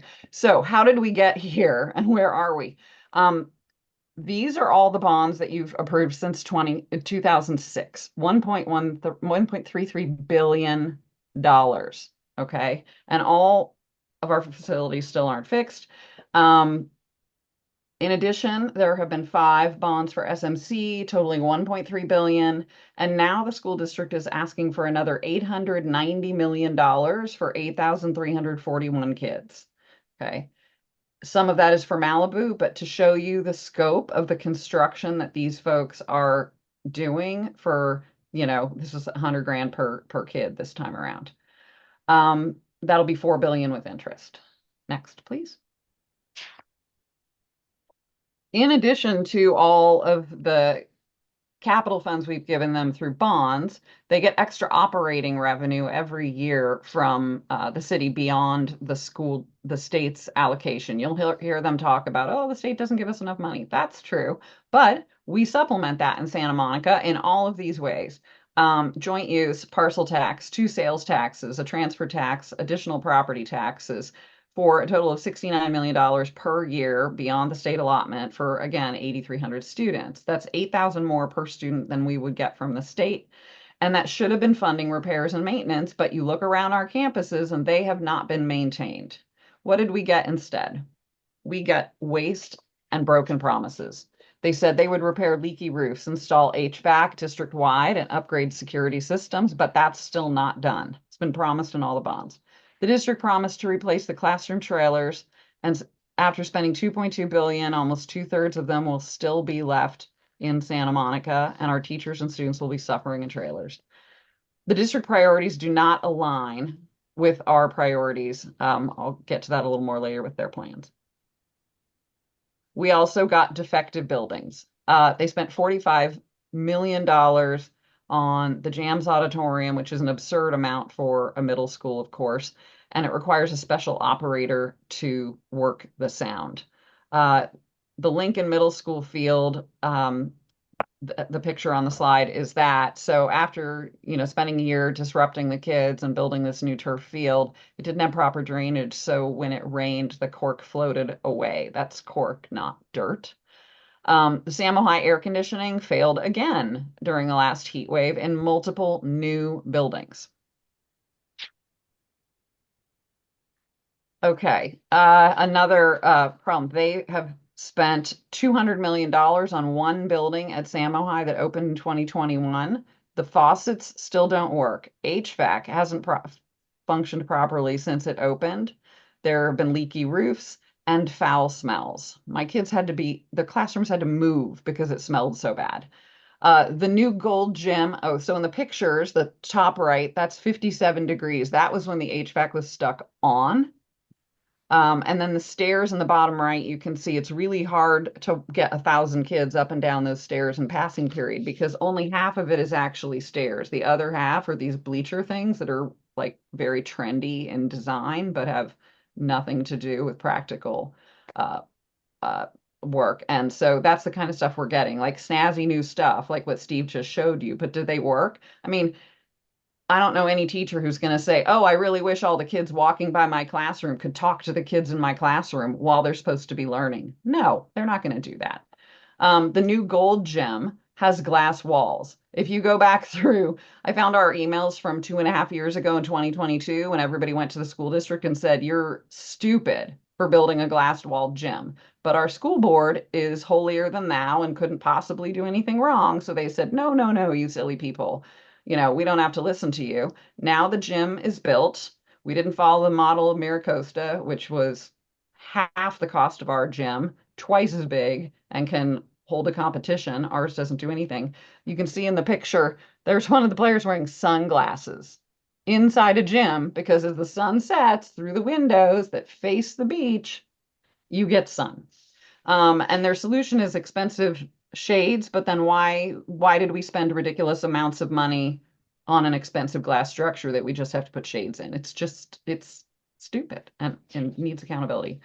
Unsafe conditions. Right here at McKinley, they discontinued third-party oversight while removing arsenic from the soil. Some of your neighbors attended the school board meeting and pleaded with them to not do that, and they went ahead anyway. Millions fighting cleanup of PCBs instead of just cleaning it up.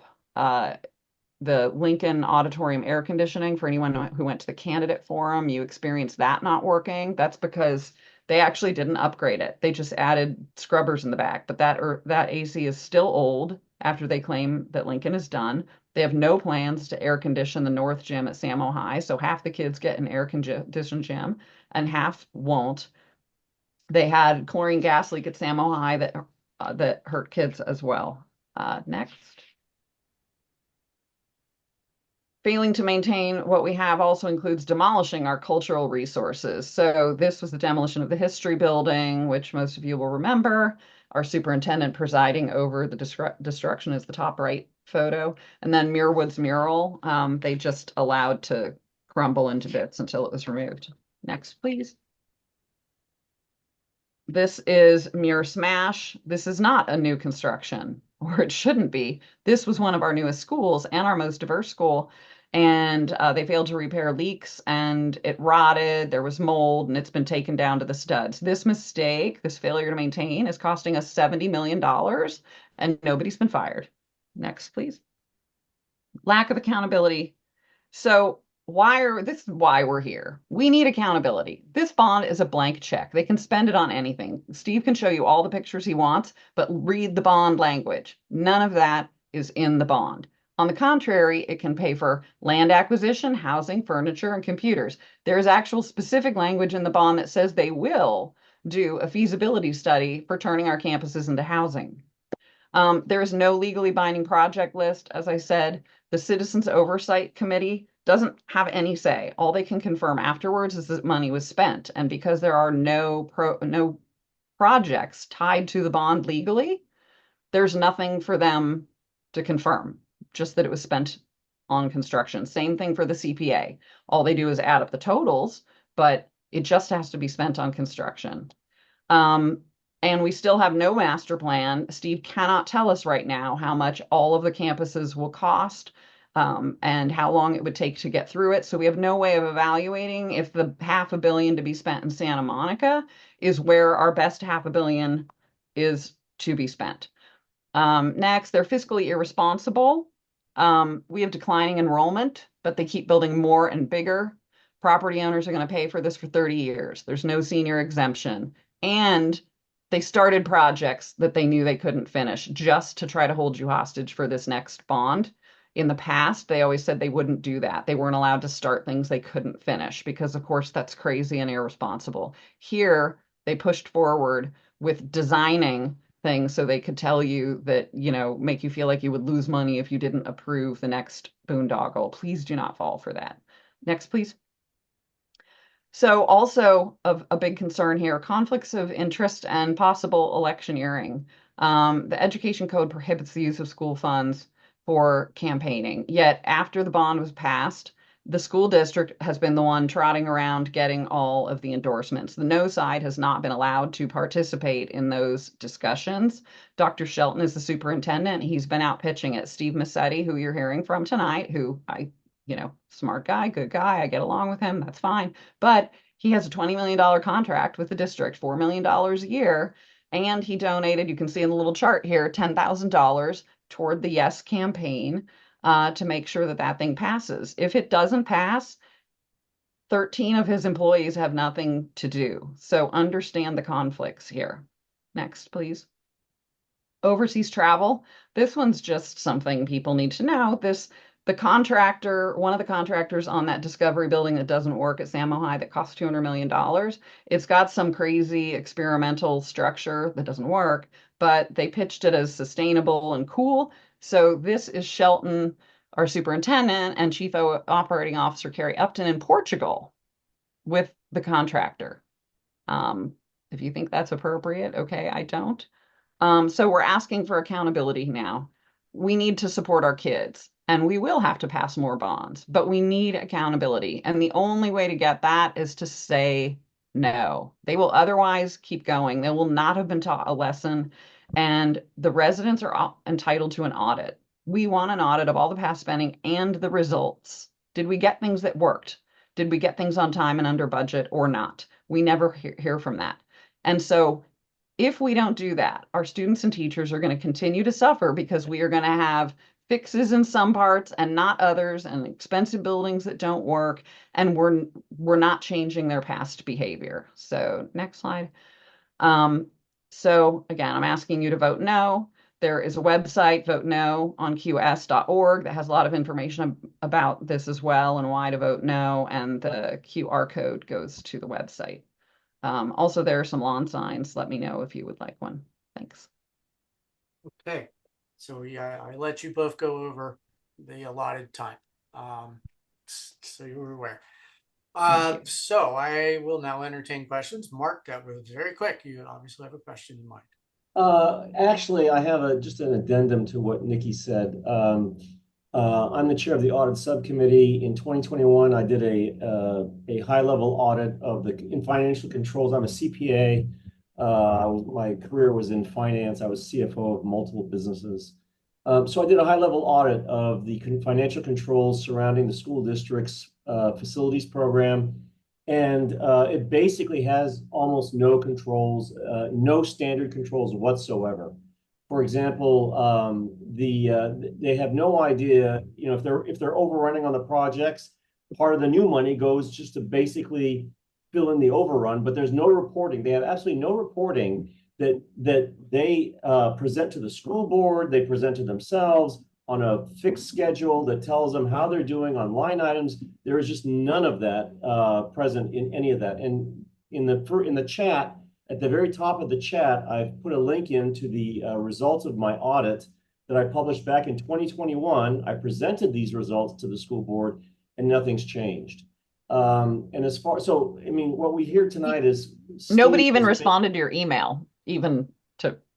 No, they didn't. They didn't respond Yeah. to email. And the other thing is, these buildings are there's a dichotomy between what we're seeing getting built and what the students need. And part of that is because what they're building is for a post-educational commercial environment. And there's a second link I put into the chat, which actually outlines that it was in Fast Company and how they were basically swooning over the fact that, you can rent these things out. And the reason the walls are flexible is because they can be used for corporate purposes.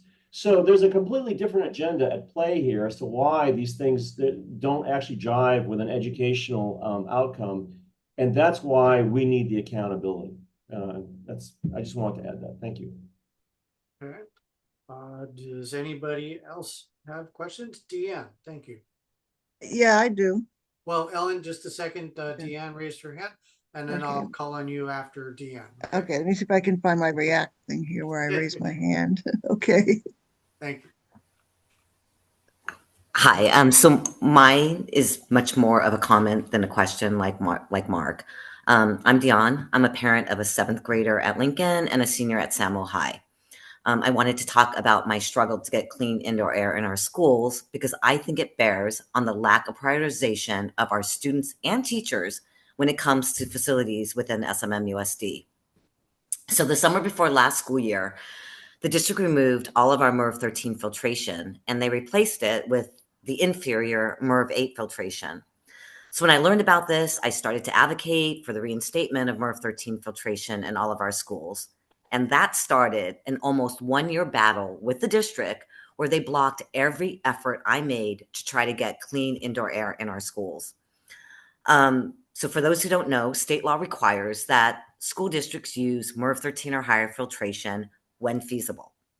So instead of prioritizing the health and well-being of our students and teachers, our district decided to make the false and unsubstantiated claim that MERV 13 filtration would significantly reduce the life of our HVAC. They continued to make this false claim with the knowledge that our director of maintenance, Glenn Infuso, stated that any impact on our HVAC would be minimized if the filters were replaced when dirty and if the doors and windows were kept shut.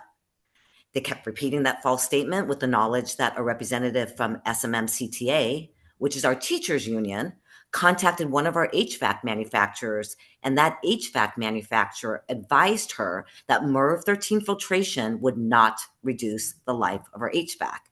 And they repeated the false claim with the knowledge that LAUSD, which is the second largest school district in the nation, was using MERV 13 filtration district-wide.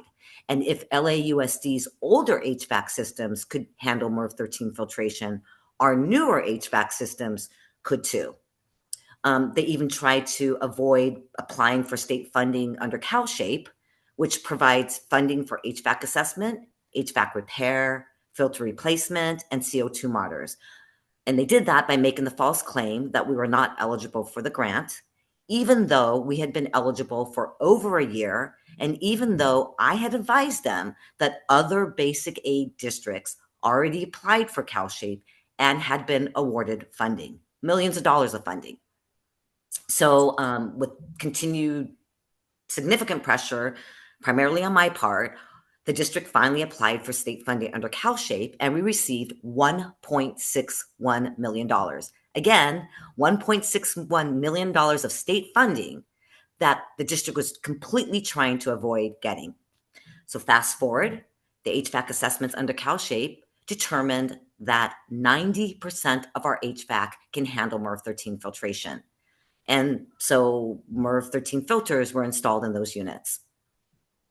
So while I'm happy that our students and teachers finally have clean indoor air in our schools, in the classrooms, it was an almost 1-year battle where instead of prioritizing the health and well-being of our students and teachers, the district chose to gaslight me at meetings and to falsely accuse me of spreading misinformation about filtration in an email that went to all parents, guardians, and staff.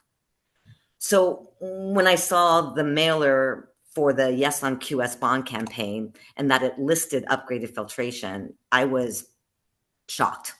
and angry, given my almost year-long battle to get upgraded filtration in our schools and the district's refusal to allocate any bond money for upgraded filtration last school year.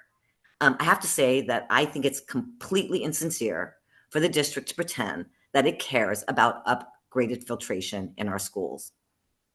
I do know that the district paid for a poll which asked residents what they would want to see in a new bond. And that poll identified upgraded filtration, ding, ding, ding, as being in the top 2 in terms of priorities for residents. So for me, this looks like a marketing gimmick to get votes. Tell the people what they want to hear, even if it's not true. So I just felt residents should know this when deciding on how to vote on this upcoming bond, Measure QS. And then one final statement I wanted to make. I wish that my Samo High student had time to speak at this meeting. She did speak at the NOMA meeting regarding problems with the new buildings at Samo High. And I have to say, the most disturbing comment that my daughter made at NOMA was that she's in the classroom with the glass wall in the new exploration building that was opened this school year. And her statement was that she does not believe that the glass wall would close fast enough to stop someone with a gun from entering the classroom. And glass walls, something that the district is pushing, and costs more money, costs more to maintain, and frankly, according to my daughter, who's in that environment and has to learn every day, is not safe. So just my comment. Thank you. Okay. Amazing that they Not think actually of your question there, so we'll go ahead and move on. Thank you for the input. And Ellen, I promise you would be next. So you are next, and then we will go to Wendy. Yeah, I worked for the school district for a number of years, not recently, but I've been in every school in the district. And I'm not surprised that John Muir, John Muir fell apart because it was such a poorly designed school to begin with. I mean, I could just see the way it was ridiculous. The entire architectural setup of that school is ridiculous.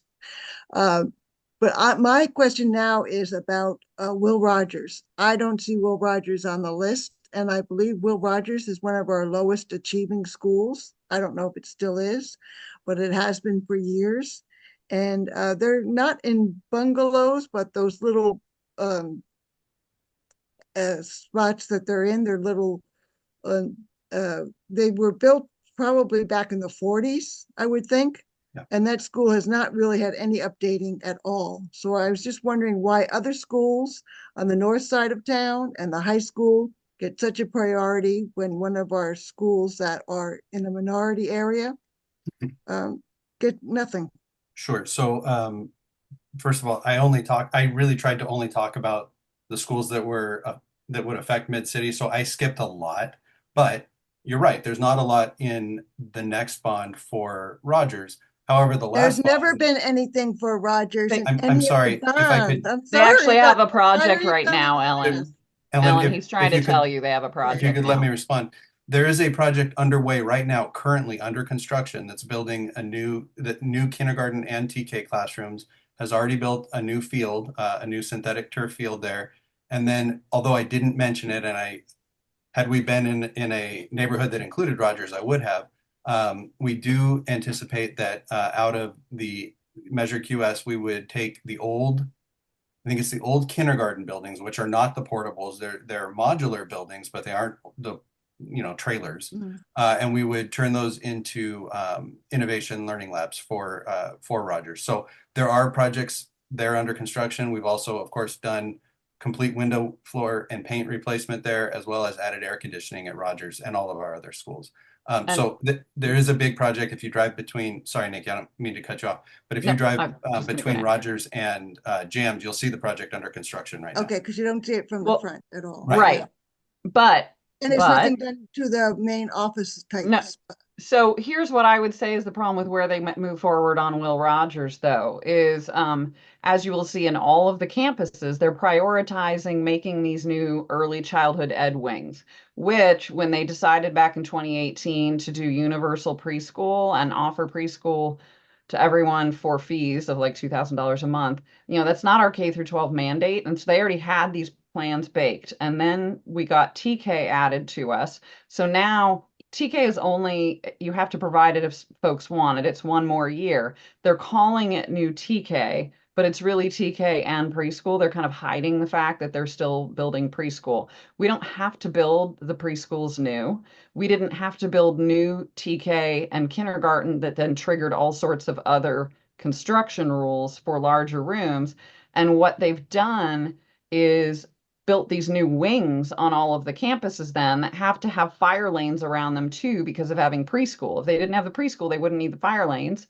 And so it's taking space away from the rest of the campuses. And that new turf field at Will Rogers's turf, first of all, it's not grass. It's smaller than the grass space was before. And so the kids have smaller play space. And because we've blown all of our money on this new early childhood ed wing, we have nothing left to do upgrades on the rest of the campus. The part he mentioned about the modulars is maybe if they get to it and don't waste money. But this last time we had to waste 70 million rebuilding near smash. So. Okay. All right, Wendy. We've got time, I think, for at least one more question, and then we need to move on to business of the board. I just wanted to say that all studies say that what really impacts kids' learning is smaller class size, not fancy buildings. I mean, I read an article in the New York Times about girls in Afghanistan who are in a building with no heat or air conditioning or actual lights, and they're learning great. So if we could actually spend money on smaller class sizes, which is what parents really want, that would be fantastic. So my daughter's in the building in Discovery. It takes her a long time to go down the stairs. It smells, it's cold. She has to, even on hot days, has to have a jacket because it's so cold inside the building. So anyway, thank you for doing this. So Wendy, if I misspoke or if I said something that didn't come across as clear, we are building larger classrooms, but not for larger classes, not larger class sizes. Yes, it is, Steve. Your ed specs are for 35 kids. Our class sizes are restricted by the union agreements that they have. They 100% are. So no, that is the max that you can go to. We in Santa Monica paid additional sales taxes to reduce our class size. We would pay, what she's saying is residents would pay to have a class size of 20, and then you guys wouldn't need to say, we have to build a classroom that holds 35. Okay, I understand. I'm saying we're not doing this to increase class sizes. And of course, I think I'm going to say this. Most of you probably already know this, but we can't use bond money for operational purposes like paying teachers. And Wendy, I don't think you were actually suggesting that, but I'm not sure that everybody does know that. Right, but that's why some people don't support the bond, because we're spending all of this money for these new classes and none of it actually does improve the classroom like experience or hire more teachers and reduce class size. But it is a very valid and important point that bond measure money cannot be used to pay teachers.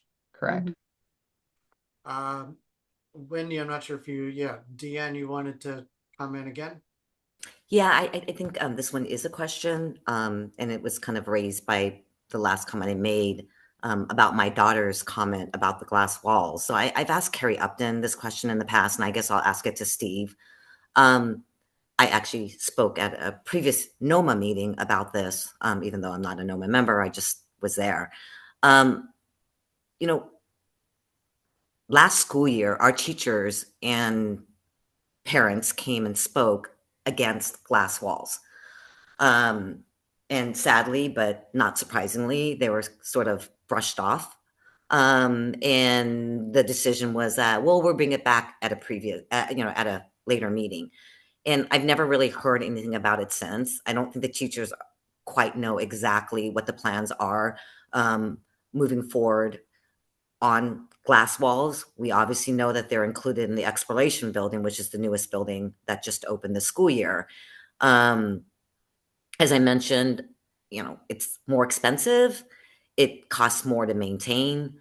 And, this issue of the doors not closing fast enough to stop, an armed person from entering the classroom seems like a problem. And then I know that some teachers have also expressed concerns about glare or distractions. So distraction in particular, like if kids are looking out, you have students with disabilities, for example, children with ADHD who could be easily distracted by things going on outside as opposed to paying attention to the teacher. So there were a lot of concerns raised. I don't know when it's going to come back. I know that at NOMA, Kerry kind of blew the whole thing off and kind of said, like, I welcome it to come back, and teachers, shouldn't be telling students what to say, because the teachers polled the students, and the students were like, yeah, we don't want it. So I guess my question to Steve, to the extent he knows, or, maybe we have to go back to Kerry, is where are we on glass walls? And, why is a district not listening to the parents who are speaking on behalf of their children, the students who are speaking on behalf of themselves, and the teachers who actually have to be in the classroom and educate our students about their concerns over glass walls, especially given the fact that it costs more money and it is going to cost more to maintain. And we have an issue with our maintenance, by the way, never done well. So that's my question. I share concerns about maintenance. And I think I've shared that with you in the past. As far as the glass walls, the big issue, the time when Dion that came to the board in, I think the biggest way was, if I'm not mistaken, related to Rogers early education building, the TK and Kinder building, and we've changed the design. So we are building a more traditional classroom there it will have exterior doors, of course, but it doesn't have a full glass wall anymore. It feels much more like a regular classroom where you've got, a wall up to 40 inches. I'm not sure. I don't remember the exact height, but a wall up to that height and then windows above it, just like you would see in other classrooms. I think that we will have less of the glass walls than we were maybe trending toward when this became an issue. And I think we've also worked with at Lincoln. We've reduced there might still be a classroom that has an opening, a garage door opening. It's probably the makerspace that would have that. But for the rest of them, we've, I think, gone to, again, the standard, what you would expect to see in a classroom, with the lower part being stucco and then a window above that. There is a body of work that says, look, the more natural light you can get into a classroom, whether it's through skylights or larger windows, and not just light getting in, but also letting people interact with in and out. In other words, having flow between the inside and the outside. The research there showed that there are areas that does improve student performance, but we heard the concerns, and I think we are taking those into account and trying to design projects that deal with those and eliminate those concerns when we can. But again, Dion, I think where that really came up was Rogers, and we have changed the design entirely so that we don't have those glass roll-up doors. Just a quick follow-up on that, Steve. I do know that there was at least one teacher from Lincoln. I know that Malibu has raised some of these same concerns. So I just want to make sure I understood what you said. That's great that they listened in Rogers. I think you're saying there is like one still contemplated, one I think area it's one at glass. Lincoln, but I'll have to find out, Dion. Yeah, but you're saying that, like, moving forward, like at least the plans that you have, like moving forward, anything that hasn't been completed does not include glass walls at this point? I can't Because the say that teachers still don't know, and they're still Sure. concerned. I can't say that none of them will. I mean, look, the idea for security on campus is the primary security is our perimeter. Now, in some cases, we're building the building as the perimeter. You would see that if I showed you Franklin. You did see that at Roosevelt. And by putting that building on the outside, protecting the inside of the campus, in that case, we're protecting a play area. That's one measure that we take for security. So again, our primary security is keep those people off of campus. At Mirror Smash, if we do go forward with the next project, we would be moving the admin to the front of the campus so that we can prevent, you know, at Mirror Smash they have to buzz people in and then you kind of have free access to the campus.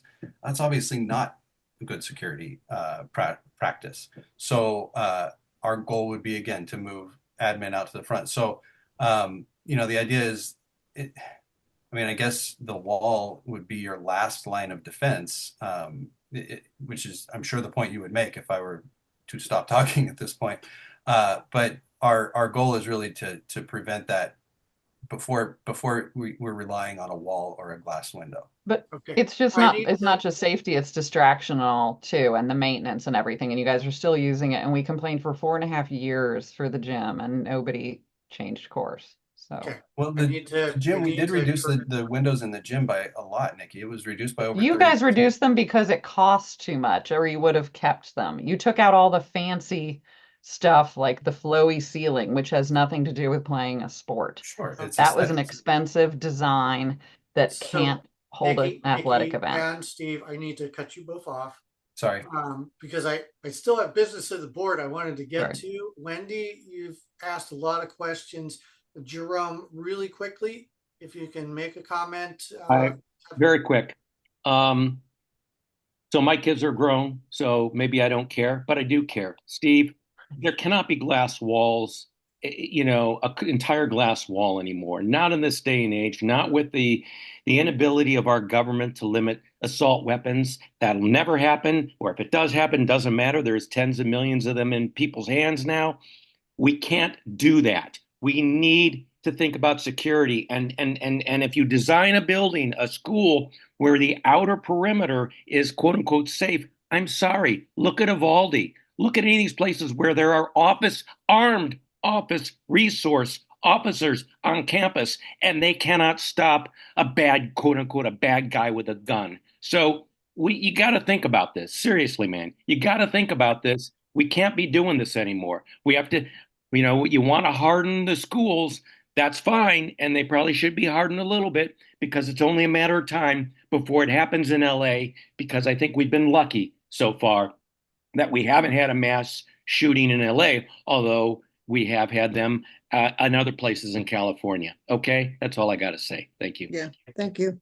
So I Thank think you. also the greater issue is although students look out windows all the time, so a glass wall versus a window is a distraction. Not sure, but I want to thank both of our commentators, Nikki and Steve. Thank you. Thank you for coming. having us. Thanks for I need to listening, cut everyone. this off because we have board members who need to be done by 9, and we have a few things we actually have to do. So, Well, thank you again for the time. Thank you. And if anybody has questions later, just feel free to ask. Learned a lot. Thank you all. Thank you. Thanks a lot. All right. So, going on, we have minutes were provided by Daniel. I'm not going to drop them into chat. Board members, have you reviewed the minutes? Do you agree with them? Does anybody want to make a motion to approve the minutes from the last meeting? Mouse has made the motion. Is there a second? Second. I'll second. Yeah. All right. All in favor of approving the minutes from our last meeting? Aye. Aye. Mouse has raised your hand. That is all the board members that are currently present. So we just barely have a quorum at this point. Right. So the minutes have been approved. I will make a motion that we waive reading of the treasurer's report until our next meeting, because I believe our treasurer is still recovering from his bicycle accident. Oh, boy. So is there a second to the motion to waive the reading? There's a second from Daniel. All in favor, say aye or approve. Aye. Aye. Aye. All right, so we will have treasurer's report at our next meeting, which will be our annual meeting. I mean, at the current time, myself, Mouse, and Jen Reagan are all expiring. I plan to run again. I wasn't planning on it, but you need it, so I will run again. Can I get the support of hands raised of a few people on here to say we went through some formalities? There's a couple. I will say that's sufficient because the pandemic has thrown everything into a kerfluffle. Thank you, Wendy. Appreciate that. Mouse, are you planning to continue on? Let's just do it. There's no one else that can do what I do. I agree. So I will support your nomination. And we got a couple of hands raised to support that nomination. Is there anybody out there who is interested in serving? We do have, in fact, because I imagine I haven't heard or seen Jen in a while. She hasn't been at a meeting. She has popped in on a few meetings, but it has been a time. So I imagine she is out. And that will leave us with 3 board seats open. If anybody is interested in serving on the board, reach out and let us know. We do have the ability to appoint people to a temporary term. So if you feel like in the future, maybe this is something that you could be down for, I would appreciate hearing from you. I don't have anything else. Mouse, I have a comment. What's that? Yeah, I do. I just wanted to share with Ellen too, since I shared it with you and Daniel and William, that we are finally getting our Make Music Day grant. Oh, good. And wanted to follow up with you, Ellen, if you were able to get that invoice or whatever so we could get our reimbursement. No, I have to, I'm not still at my sister's house, so I did have an email from Zena this week, but I haven't looked at it. And I haven't sent them in anything, so I'll have to follow up on that. I guess it's all right if I just make up an invoice with our letterhead and say, please reimburse us $250. I think it was 250 that we had. 250, yeah. Yeah, all right. And I will try that. I will hopefully be back to my place this weekend. So I'll be able. I think Mouse is talking about the Make Music Day, and that's about what, $500 or 550? I think it's $1,166. Yeah. Yeah. Yeah, significantly more. Yeah. But we do have another board member from Friends of Sunset Park here. Hi, Nikki. Yeah. And do you have any word on the district giving us money back for our candidates forum? Oh, sorry, I have something printing in the background, so if you hear noise. I know that it was submitted, but no, I didn't realize they still hadn't paid. Yeah, all right. Well, they haven't given us the money back yet, right? Yeah. We were supposed to get half back, right? Maybe we should have asked that guy, Steve. Okay, but Steve sits above everybody as bond manager, and everybody who works and does the day-to-day and actually screws everything up was not on the call. That's why they put him on these calls, so that you don't see the rest of them. But I would ask Gail Pinsker. I'm not sure who it went into, but Gail Pinsker should certainly be able to answer that, or Steve and Carrie and the superintendent. I mean, why not? Okay. Yeah. All right. I'll try. Well, I'm gonna check in with Zena because she did send me an email, but I didn't get a chance to read it. And at one of the other meetings, on that point, it was Steve or Carrie said that the air conditioning was working on Saturday when we did the run. No, it wasn't. No, it was not. It wasn't working at all. It wasn't working at all on Saturday, and Sunday all we got was air. Right, but we had a tech person on campus that was there and knew it wasn't working. So it was just Carrie, he lies a lot. So I mean, it's just incredible that he said in front of a bunch of people who were actually there when it wasn't working, that it was working. And then he claimed that his staff reported to him that it was working, which they wouldn't have done because they were running around trying to fix it. So get the money back. Yes, we still need that. I'll check with Zena. abbreviation for California is not CA, it is CYA. I'll ask Claire or Zena if they know, if they've heard. Okay. Well, And by the way, Andy, I'm going to have to talk to you because I'm still clueless about Proposition 33. I've talked to so many people that are pro it and oppose it, and it's absolutely confusing still. And When in doubt, vote no, right? I Right. mean, Yes, yes, because they're drafted for a reason. It's just me personally, but they're drafted for a reason. They're drafted by people with the interest in mind for whatever it is. yeah, So, but I want to know why I'm voting no. For me, it's really important. if you don't understand it, you vote no. exactly. That's my, Yes. if they can't make it simple for me to understand, they don't need my vote. We can talk offline, Yeah. Mouse, and I can tell Okay. you what I know and what I feel. I will say that I'll reiterate that it allows a city to change their rent control or enact rent control. The big thing it does is it ends Costa-Hawkins, Yeah. which is what allows a landlord to jack up the rent once a rent controlled tenant has finally moved out. So that's Right. yes, if you vote yes.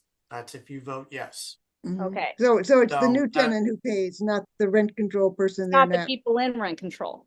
No. Yeah. It's the new person. And they get rent control based on where they start.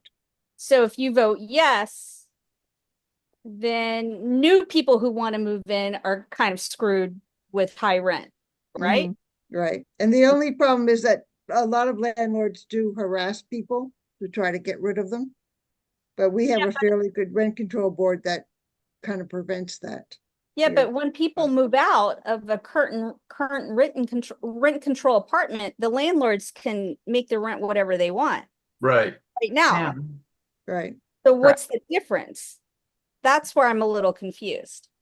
Right. Well, usually they put in new, they fix it up a little bit, make it look a lot better so they can get the highest rent that they can. Yeah. You know, So, they're not gonna, most of the time, they're not gonna rent it, shabby, like the last person had it for 20 years and they never made any improvements to it. So they will improve it so that they can get the highest rent they can. And then get their, so I have managed buildings. I have worked for apartment complexes. When someone moves out, there is a lot of work that happens. They do pay somebody to come in and clean. They typically pay to have the walls repainted and the carpets cleaned. If there's, if it's tenant has been there for 10 or 15 years and the carpet is trashed, they pay to put in new carpet. So there are things that occur, there are expenses, and you get Okay, but don't deposit. we pay? Yeah, but the deposit that comes out of your deposit too. And isn't Some it by of it. law No, so- that they have so- to change the carpet? So no. no, so the cleaning fee comes out of your deposit, and any damages you caused come out of your deposit. They cannot charge you to repaint. That cannot come out of the deposit. If they have to replace the carpet because you've been there for 20 years, that's normal wear and tear. They cannot charge you for that.